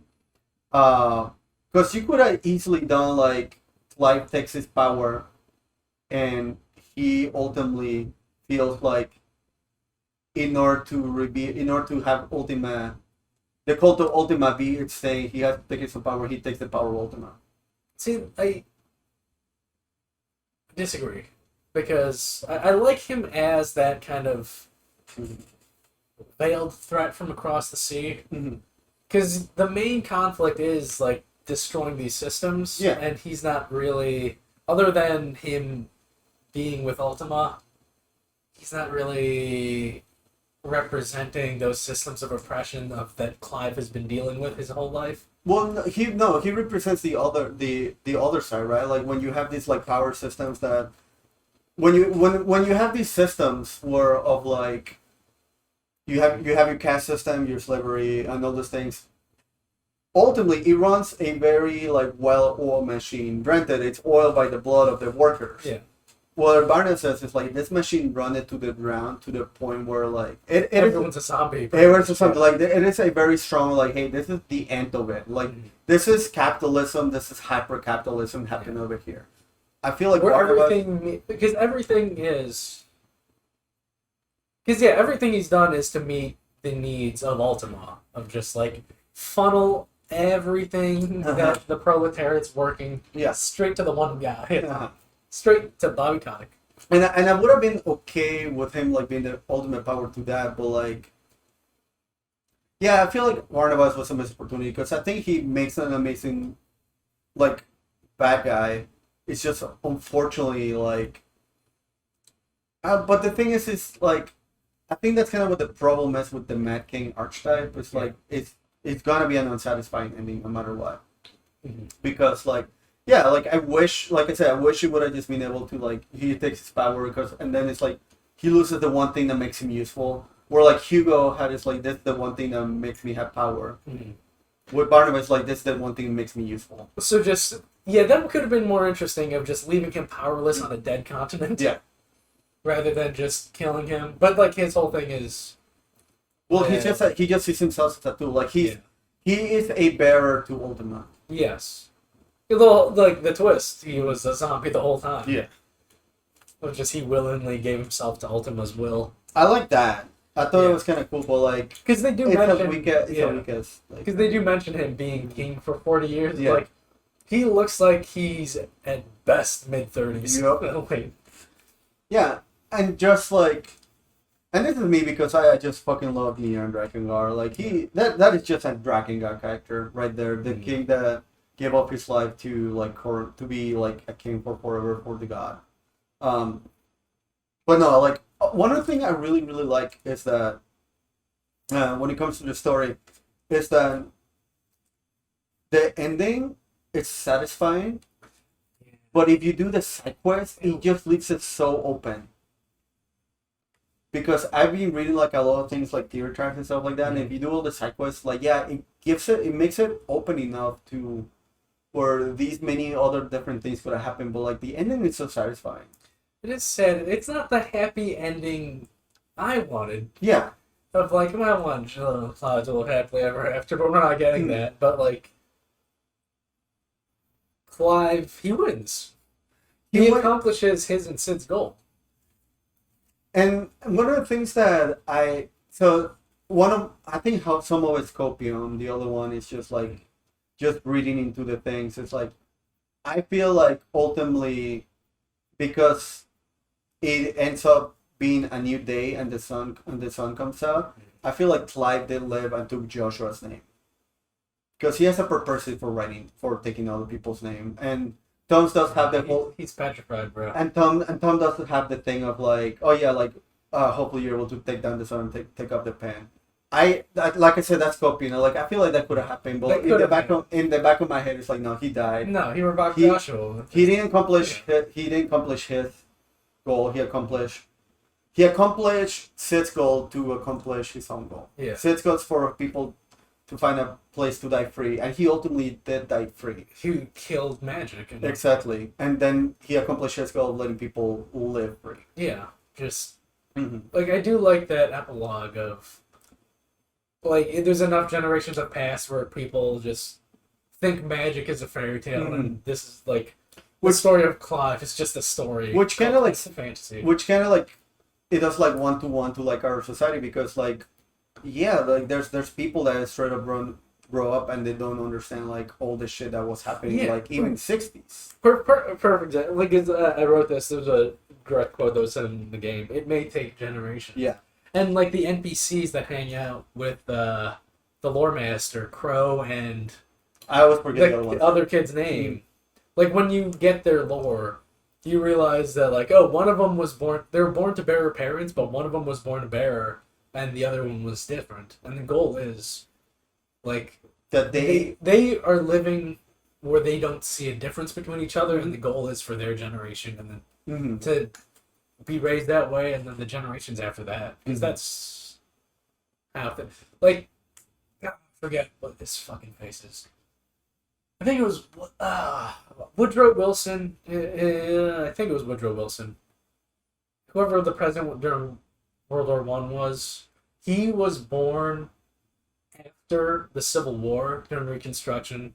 By modern standards, definitely a racist, but like, kind of progressive by those standards. Progressive racist. Yeah, but like kind of progressive by those standards. But like, he's not gonna have a black guest at the White House. But he'll like. But he's quoted as saying like, yeah, like once he understood like once people of my generation are dead, like the people who grew up with like the aftermath of the Civil War during Reconstruction and those notions from antebellum of like slavery and whatnot, once our generation dies off, like there can be progress. And like 40 years after he died, civil rights did happen. It just takes like it's something that really annoys me with social media activism is people think change should happen as fast as an X happens. Just because they're not called tweets anymore; they're called X's. Yeah, fuck that. They're called tweets. they're not blood echoes. They're souls. Yeah, they're not X's. They're tweets. Because as non-white people, we understand that. Asterisk on me because fucking light skin. Yeah, I'm a quarter white to go back it up, but like. We understand, like, shit takes time. Yeah. Like, fucking... Like, the Spain ended slavery in the 1830s, but that didn't end the economical oppression that happened in Latin America, in the Philippines. It didn't end, like, the actual fucking oppression and whatnot. They're still in charge. I mean, yeah, fucking... Nah, that's why I watch it. But yeah. So I just love the themes. I love the themes. I love they're just very direct. It's like, hey, these are things that are happening. Whether or not you consider them right or not, it tells it like the generation thing. Like there's a couple people, myself included in certain areas, where like it shouldn't take generation. It should be like immediate because it should be like seize in the moment. It should happen faster now. Yeah. But like the fact yeah. that the wrap up is like generation from now, all you live in a world where these atrocities are a far cry, where they're almost like tales to you. Like I think that's a beautiful way to wrap up the ending, to wrap up the story. One thing I don't like is that you get the Clive analog, you get the Josh analog. Yeah. The fucking Dion analog is a dog. Because they straight up call the dog Bahamut. That's true. Yeah. My boy deserved more. No, and one of my notes about like again my problem with like Twitter activism, slacktivists, the Duke of Oriflamme's daughter in the town outside of Oriflamme. Because the Duke again, one of the themes like the Duke of Oriflamme is trying to initiate eminent domain. Of just like we have to restore the empire, so I'm gonna start taking people's land. Yes. And then all the merchants are like, "Fuck you, dude. Fuck that. The empire's dead, man. We've been surviving on our own without the empire's help for a while now. So fuck you." And then his daughter is like the most vocal one of just like, "Yeah, we're gonna start some shit up and we're gonna fucking do stuff." But then like the dame, who's essentially the de facto leader of the town, is just like, "Hey, no, you don't live here and you don't understand our problems. Mm-hmm. Do you want change just for the sake of sticking it to your dad, or do you want to try to listen to the actual people who are going through these issues and initiate real change that actually benefits us and doesn't get the Duke to send soldiers after the people?" No, that takes work. Yeah. Which is, I do like that of just, and she's just like, ew. I love the dame. I love the dame. The dame is great. I wish she had a better model, but I love the dame. Yeah. There's something weird with her outfit I don't like. I don't know what it is.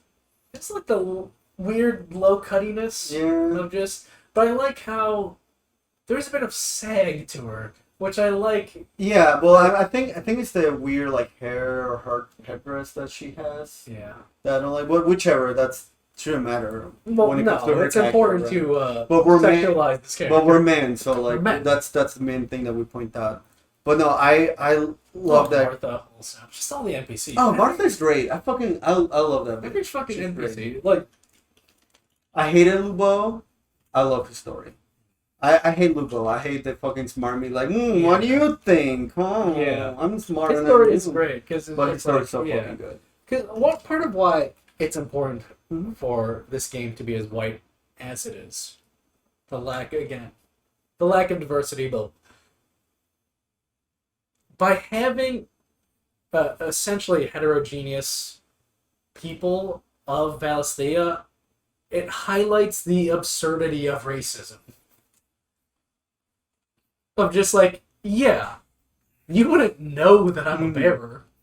We're essentially the same, but it just, by some genetic fluke, I happen to be able to cast. It highlights the absurdity of just like it's like whether I have melanin or whether I can cast magic. It's all silly. We're just people. Everybody knows black people have lightning powers and brown people have fire powers.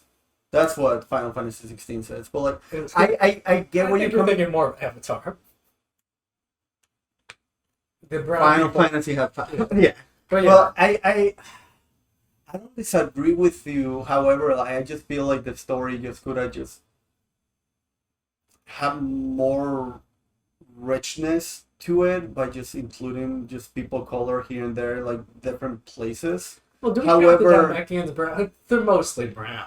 I understand that, like, hey, this one specific region is brown. It's like, I actually really do appreciate that because of like how isolated like those places were back then. I would have just liked to see a brown novel being I would have just to see a brown novel here and there. And honestly, a huge chunk of it is just like the closest you get. yeah, And Lumor. yeah. I would have just liked to see like just different faces being placed in different places all around me. It's like a nice little touch with like But the casting of it, because the Dalmatians, who are they're brown, Yeah, like they're the fantasy Browns. yeah, they're played by non-white people. They're played by like North Africans, Middle Easterns, sort of thing, and then like the what's the kingdom? Well, Waloed, who they're Nordic people, and like since Odin's their fucking icon, Yeah, they have actual Scandinavian people play those. the Waloedians. I wish It is neat because like those accents of like they're authentic. Like you speak English different from me. that's weird. Yeah, because I was talking about like I love how Barnabas and then it's a lot of shit. Like it's Tariel, and then I wish there was a little more play with accents and stuff like that. One of my favorite things with Final Fantasy 12 is like that is definitely a game that would have that would have been benefited from active time lore and that system. I love Vivian Ninetales. Yeah, she's great. She's great. Gracious story. But like I think like that game would have benefited. But one of the things that just like it's able to like put in like, hey, this is this person is from. It's just the way that they enunciate and they pronounce things. Yeah.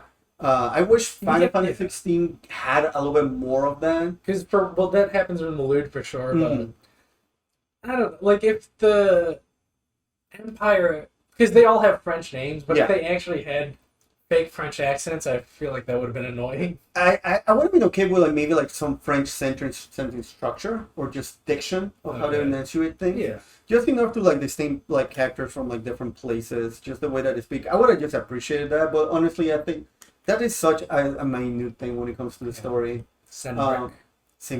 It's the Senbriquois. Like I think, like I've said, I think this game is a 8 out of 10. And I like it so much more than God of War, just because of that missing 2. Yeah, it helps me. It just makes me appreciate just how strong the 8 is. like again, story and character wise, It's so good. this beats 5 and 9 easily. Easily beats 5 and 9. I mean, limitations, man. Yeah, but. Like, because in terms of turn-based combat and like party building, nothing beats 5. Nothing. But but when you look at combat, there are other action games I'd rather play. Whereas with 5, like if I'm going to play a turn-based thing with the job system, I'm playing that one, not counting tactics. I was gonna say my go-to is tactics. Yeah, but yeah, I think. I love Sid. We haven't talked about Sid at all. He's everyone's favorite zaddy now. I think I mentioned. I think I told. That man walks out like he literally just had sex. Yeah, like Midason's every single time he walks out, or he comes into the streets, like I just got done fucking. Dude, what's going on? I forgot who was the asshole in the British office. Yeah, he's fucking great. Yeah. He's such a fucking asshole. I remember him from other things, but I'm like, oh shit, he was the asshole in the British office. He has fucking something that wank. I forgot what his thing was. It's like Chris something, right? Yeah, it's like I'm gonna have a Chris on a wank, and then apparently it became so popular that now it just became a euphemism to jerking off now, and that's just because of him. No, he's great. I love how raspy his voice is, and like you can just feel like he's just been smoking for 30 years, and just how charismatic he is as a character. But he has purpose. He is the most. Is he like the Zorro of the game? No, I'm wrong. Pretty much. Well, yeah, because he's an outlaw that everybody. He's a folk hero. He is the hidden. He's hidden in plain sight. Mm-hmm. Everybody knows of Sid the Outlaw, but nobody really knows Sid the Outlaw. Yeah. And he just never gives up. He never lets his people, because he knows that he is an image for a lot of people. Mm-hmm. So he wants to make sure that image is unwavering and it's never weak in front of people. Which is something that Clive took up because he knows like the name Sid is a powerful symbol for people. And I love the fact that I love that transition because he's so infallible throughout the whole game. Mm-hmm. and then he dies, and then we know Clive from the beginning, Yeah. and we know that he might not be up to the task, but he still tries, and I think that speaks so much in general as a character, and also as a character in a real life person. As he just being able to try, even though the odds are almost feel insurmountable, but because you have your friends around you and the people that you share a story with, makes you have to fulfill those things and want to fulfill those things. It's great. I love Clive. I think he might be the best FF protagonist. Yeah. Yeah. Well, also, like, something that Sid, like you mentioned earlier, how his motivation changes, like, oh, we can dream bigger now. Yeah. But, like, the position he was of being a dominant who's towards the end of his rope and has the petrification going on. His ideal is like, let's give these people at least freedom at the end and somewhere they can die in peace. But the practicality of, like, now that we have Clive, now that we have Jill, we can dream bigger because we have power and more means now. So give these people a place to live because again, fucking power means something. Not only that, it's also like, I love the fact that his goal changes because, like, just like you said, like, he knows purification is coming, so like he even knows at the very end of our story it's gonna be a sad ending. Yeah. No matter what. But like, thanks to Clive and what he brings to the table, it's like Clive could carry on. Exactly. Because, like, he knows, like, yeah, if he could do something big as Rama, but then he's dead, and then, like, that's it. Okay, the one major deterrent these former slaves had is gone, but then having a legacy allows him to, allows the movement to carry on. Having those, again, like, the generation to generation will change. It's just, you need that spirit of change to carry on. The will of fire, man. Will of fire, the best thing. One of my few complaints is that he named his daughter Mid. Yeah, because she's not. She's fucking great. But you gotta have Sid and Mid. Generational, dude. One of the things I also like is like how nonchalant of, like, well, if you gotta do something, you gotta do it, or like just their charisma that he has. Like when he was when Clive has his oopsie daisy moment and he loses it and he's just naked in the bar. It's like it's like, hey, you're not my type, so like better put your clothes. Like, even though you're pretty, you're not my type. Put some clothes on. Yeah. Like, that's such a suave ass move.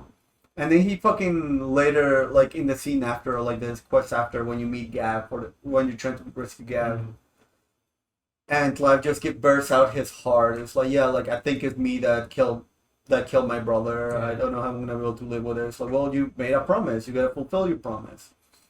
So towards the end of it, fucking, you kill the guy, you killed yourself. Yeah. Just hit him with the low tier god. And once again, there was nothing ever bad about Sid. And just as like how he represents to his people, that's kind of, we as the players see him, because there was nothing that we see weak of Sid. And even when we saw weaknesses in the purification, he just still kept going. Yeah. Because what he had to do was bigger than him. I love Sid. Plus, Rama looks cool. Yeah. This is one of the few times where, like, the old man looks cool. Yeah. Because we do, like, get hints of who he was, but then he's old enough where, like, I already went through those changes, and now it's time for me to help Clive go through those changes to see the bigger picture. I love that one of the unspoken things that the game doesn't really tell you, but you have to read and then read into it. It's like he wanted so much better for his daughter, so he just put her through college and a bunch of other things, because, like, it's like, my shit was tough. I don't want you to grow up like I did. Like, here's a better opportunity. Yeah, like, I don't want you to get through this world having to, like, fight and kill people. I want you to make things for people to live better lives. Gab is so good. And another thing about, like, something I love about Sid, of just, not only him being like a swordsman and an icon, but also like his intelligence of him being a classic Sith and inventor. Also, just to show you how fucking backwards and dependent on magic this world is, where the bellows are a great invention for this world. It's just like, oh, something that blows air is a grand invention. It just sets the world so it's a nice moment of like world building. It's like, hey, this basic thing that we think of, it's like it's fucking magic to them, even though they actually have magic. It's. I also really like the idea of the Fallen, and I love how they don't touch the Fallen ever. Like, they don't really explain it. I like that, having that, like, mystery, because... Yeah, they still keep it rather than, like... Yeah. Like, a lot of... It's just backdrop, and that's all you need for it. Of just, there were guys before us, and then like, Ultima fucked them over. Yeah. That's all you need to know. They tried to fight Ultima, and Ultima lost. But I love how the whole, again, with these fucked up systems of power and oppression, the whole reason bearers exist, icons exist, and dominants exist, is humans are just the eugenics experiments created by Ultima. I'm just, we're just gonna create these things and have them keep breeding until we get to Clive eventually. Ultima is the player wanting to reach next other rounds, and the world is just chocobos. We just I gotta get Knights of the Round so I could cast a giant spell to reshape the world. One thing I really like about Ultima is like how early it's put into the story, like, hey, this is the bad guy. Yeah. I really... It's so creepy to look at. It's so creepy to look at, and it just... I wish he had the double voice thing. I think that would have been so much creepier. Where you hear a male voice and a female voice, like, speaking at the same time in a monotone tone. I think that would have just been creepier. I love how early it tells, and I love, like... I love his design. I actually really like his fight. I like that Ifrit, it's actually, like, his actual, like, ultimate form or shape form, whatever you want to call it. And then you have to fight that whenever you have the big, huge icon fight at the very end. Yeah. And one of the things I really do appreciate is whenever he actually tells you the info dump of like what's happening with Joshua and everything else. The first time that you find him, I think it's like Primo Ultima or something like that. His shape is that of Baphomet, which is like the fucking Templar goat. Oh, when you find him in the dark area? Yeah. Okay. Yeah. It's like that of Baphomet, just in order to like add more like mysticism to him and I guess like corrupted god figure. Because you never beat Diablo. He's Diablo from front because he's like a devil and uses gravity magic. Oh shit! Okay. Yeah. I've seen the. I was a wee in high school. I was like, holy shit. He's not an icon, but like we're secretly sneaking in another summon fight into this game, and it was like, oh yeah. What didn't we fight Atomos in 16? No. Okay. That would have been a cool fight. I love Atomos, dude. I have Atomos minion in Final Fantasy 14, dude. Any final thoughts that you have or anything? Because like I think I've said most of the stuff I want to say. Like the best, strongest, like 8 out of 10s I've played in a long time. I think might be my game of the year. That's Armored Core. That's before Armored Core, because that story sequence that you posted on the Discord, that shit got me really hyped up for it. We have to watch the. They're having like a presentation tomorrow for Armored Core, but this is again because most of my education was devoted to looking at the invisible architecture of society and its evil. Like this is like story wise, like how that world building is created. It's maybe like in terms of story, it shoots up there if I'm just judging a game on world building and story. Like the pacing is a fucking drag in Yeah. this game. Like the combat. It's unfair to judge it this way, but it's just not as good as Something like Devil May DMC Cry, or something like that. or even like something like Astral Chain, because Astral Chain has like a bunch of fucking crazy ass like sequences and options that you are able to have, and you do unlock it in a skill tree way. Yeah, And then I like this more than Astral Chain. No, well, I'm saying like combat. Oh, you saying combat wise? Yeah, nah. Oh shit. Combat started becoming very routine in Astral Chain. I mean, that's kind of how 16 felt. Yeah. But It's well, that- again, because of the slow drip of the icons, this is like the benefit of the slow Yeah. drip of the icons of just like, oh, I have this new toy, so Let I'm me gonna play play with with the toy, this until I get the next new toy, which ends up being longer than you think it would be. Yeah, just yeah, I think. oh, Yeah, like I'm not gonna play Tears of the Kingdom, and if I do play Kingdom of the Kingdom, no. I know it's gonna be a 10 out of 10, and I'm gonna feel exactly the same way as I did with God of War. Like, oh, this game is great. I just because I have no complaints, I'm not able to appreciate it as much. But yeah, okay, let's end with our biggest cries of the game. Mhm. Like well, I already mentioned like the flashback seeing Clive's life with Joshua that made me cry. Mhm. But like the biggest one was when you do the side quest and you find Sid's letter to Otto. Oh, that I cried at that. I fucking yeah, cried at yeah, that. dude. I'm just like The thing that I killed wish me- he said that when he was still. the thing that and that's the thing, and I feel like it hits so hard because at least I can speak for experience. Like sometimes you never do have that No, moment, yeah, or sometimes those people don't know how to say it. yeah. And I feel like Sid is very much one of those people where he just doesn't know how to say it. I think the bit that hit me was like, oh, it's one of these sequences. It's when you actually get a small FMV video, and then a small FMV of FMV, not B, FMV of Sid walking the troop to the hideaway the first time. Oh yeah. Yeah.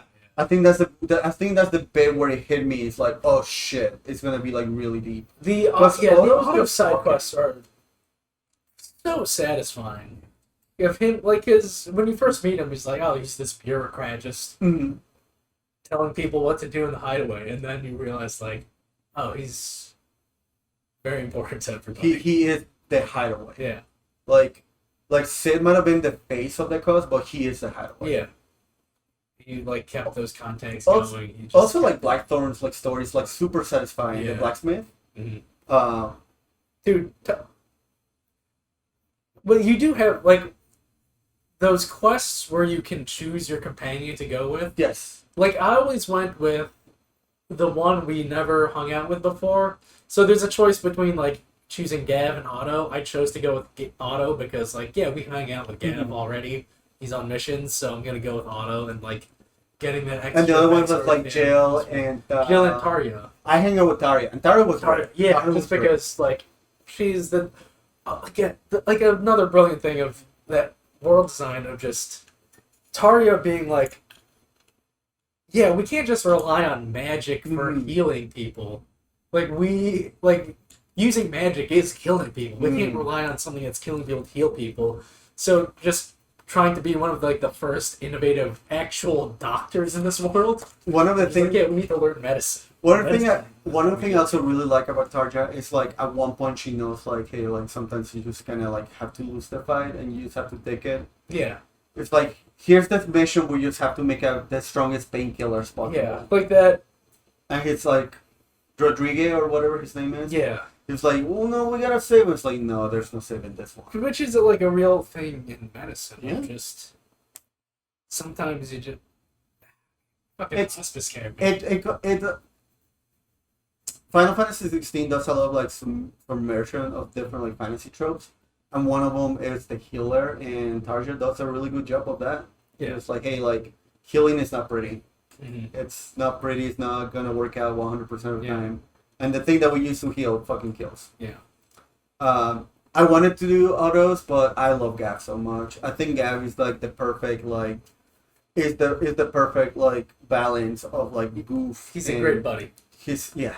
The one thing, my one complaint with Gav, Like he and Clyde would have been a perfect like in a buddy cop movie. my one complaint with Gav, he's very dripless, man. I wish they gave him a nicer outfit. I don't, because it just adds to the character, like how goofy he looks. Plus, he gets the battle scar. Yeah, I love like, the fact that he gets so excited that like he. mustard Yeah. yellow and orange. I love the fact that he gets. He's so excited of becoming a big brother. Dude. Oh yeah, Oh, his excitement at the end of the game really hit me, man. yeah. I like Torgal too, Mhm. even though he's just a dog. I like All Torgal, the Torgal quest Yeah. just really hits home. and I like that fact that it's a weird Amaterasu bullshit thing. I thought it was an asshole. That's Yes. one of the.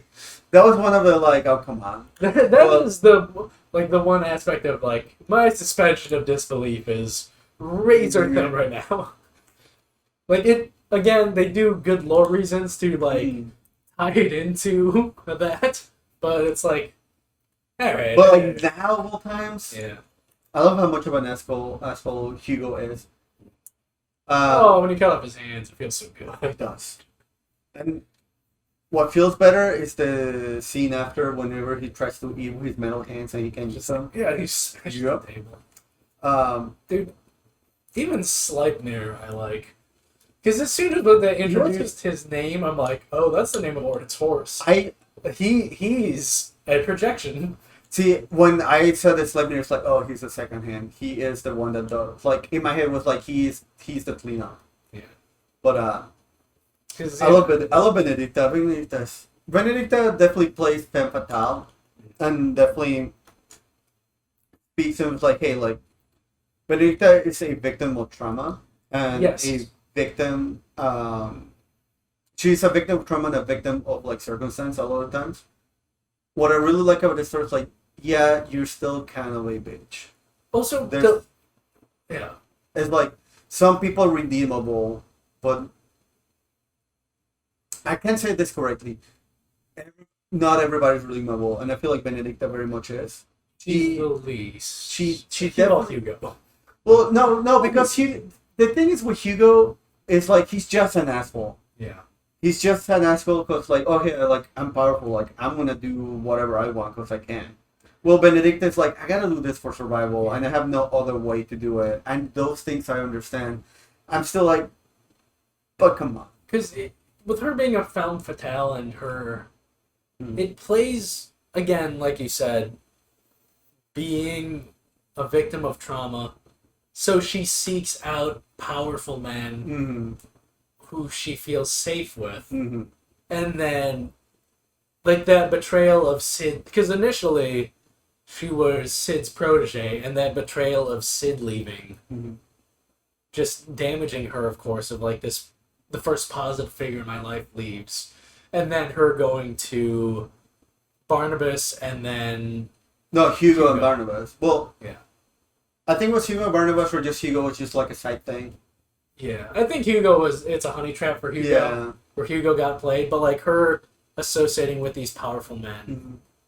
Because she feels comfort and safety. And then, again, the performances, like, once she loses her power, like, the Completely. fear Jesus. she feels. Just sells it. Yeah. She's daddy issues the boss. Yeah. I think she's hard as Garuda. Like every single time I spoke about whenever, because I was playing it when my girlfriend was there, and she was like looking at things. It's like, oh, and whenever she was like priming or self priming, I was keep saying, oh, she's turning hot, and then she turned into full on Garuda, and then my girlfriend was like, okay, yeah, I get it, I see it.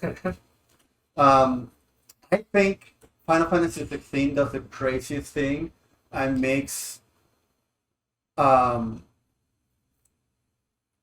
Odin my de facto picture of Odin when it comes to Final Fantasy. Because here's the thing, when it comes to like Final Fantasy summons, whenever I hear Ifrit, I think Final Fantasy X Ifrit. When I hear Shiva, I think Final Fantasy X Shiva. Odin, for me, used to be Final Fantasy 13. I think it might be 16 now. Is it a motorcycle? No, Odin. Odin. No. Odin is the horse. Oh, right. Yeah, Yeah. yeah. Lightning on a horse. Motorcycles are Shiva. Yeah. Right. Right. Yeah. Get it right. They, Yeah. they, it's the sister. That was your de facto Odin. Which one would you pick? Well, they're all pretty much the same. Like,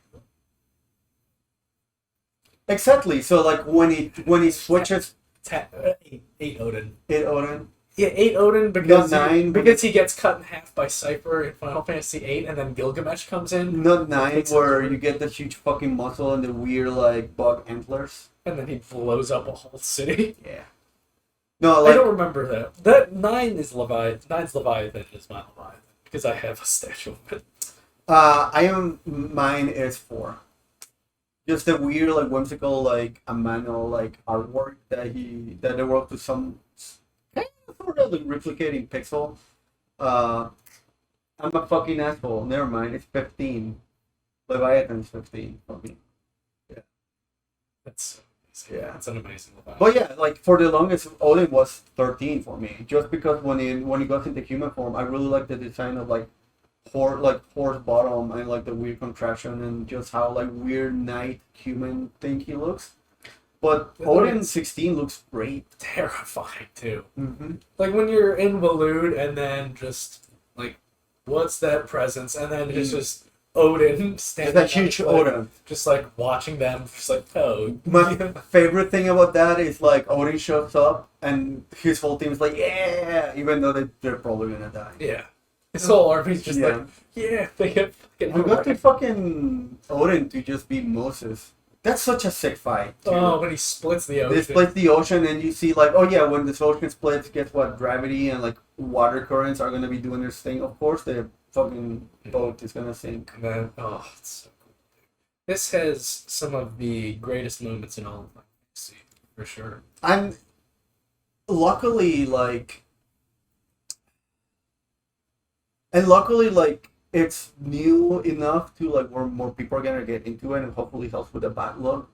People like be able to like highlight and find more different Final Fantasies, because I feel like 16 unfortunately stained to live with the expectations of what a Final Fantasy is. Like, oh, it has to be turn-based, blah blah blah. Yeah. But like, it hasn't been turned for like 20 years, and to me, And it has all those people like, it's just Yeah. Game of Thrones, and like, no, it gets very Final Fantasy Yeah. at the end. Like, oh, too much Final Fantasy for my taste. Like, I'm a sucker for that bullshit. So like, I love it. Well, Mm. again, just a lover of Dion and palace intrigue. I want like a whole side story, 16 Gaiden of Dion living with that stepmother Mhm. for more than 5, like 18 years. What I was gonna get to is Like like that palace intrigue. what I want. I love the fact that 16 is such a complete story. Yes. Because if they do make DLC, it can just be side things, and it can just be like add to the world or expand the world. Because I would love to have a Jill and Dion Gaiden within the same pack. Yeah. No, turn that back. I want to see a Sid, Jill, Dion Gaiden. Okay. I would love to see that. Kind of like how 15's did. The 15 had a good Yeah. of DLC. Well, the problem is like I want them all in one pack. Like you kind of just see like kind of like go through the motions, and I want to have them to their combat to be different. That way, it doesn't feel like I'm just playing with a reskin of Yeah, Clive. well, when you see Dion in action It's in the crazy. cutscenes, it's like, oh, that's some classic Dragoon shit, Yeah. and we're finally seeing that. I Nice. want to see that. I'm sad Bahamut didn't have John.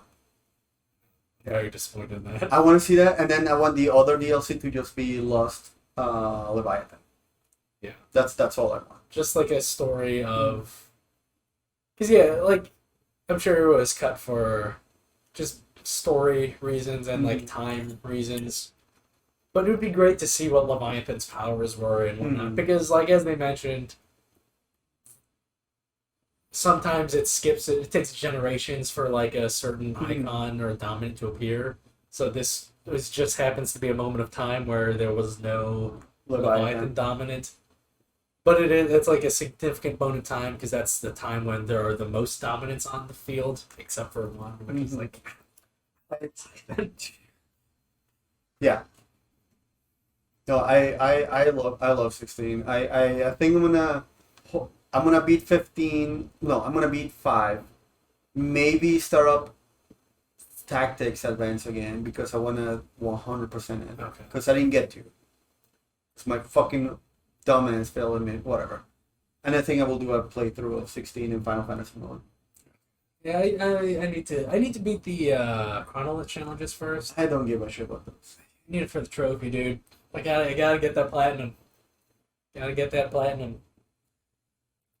That's all I got. I play Final Fantasy 16. It's great. Yeah. If you ever been curious about getting into Final Fantasy, this is a great start. If you've been curious about getting into action games, this is a great start. If you've been curious about like what it's like, If you care about social justice, this is great media for it. yeah.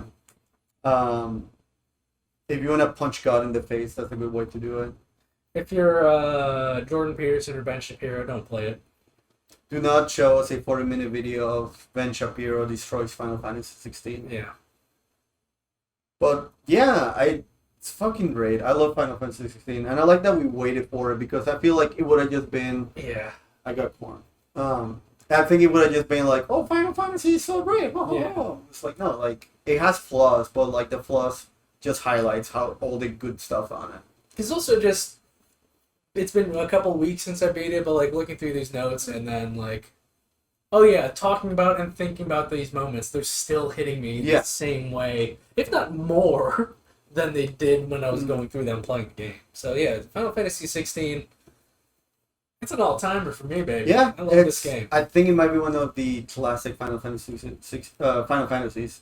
Yeah. Like Final Fantasy, I what I like about this one is the fact that it just makes Final Fantasy more of a compilation of solid storytelling as opposed to just a DJRPG series with turn-based and jobs. Yeah. It's story's so good. It's great. Just complete story, fully thought out world building, fleshed out characters. What more could you want from a role playing game? Titties. I love you, Sheriff Truman. I love you, I love you, I love you, I love you, I love you, I love you,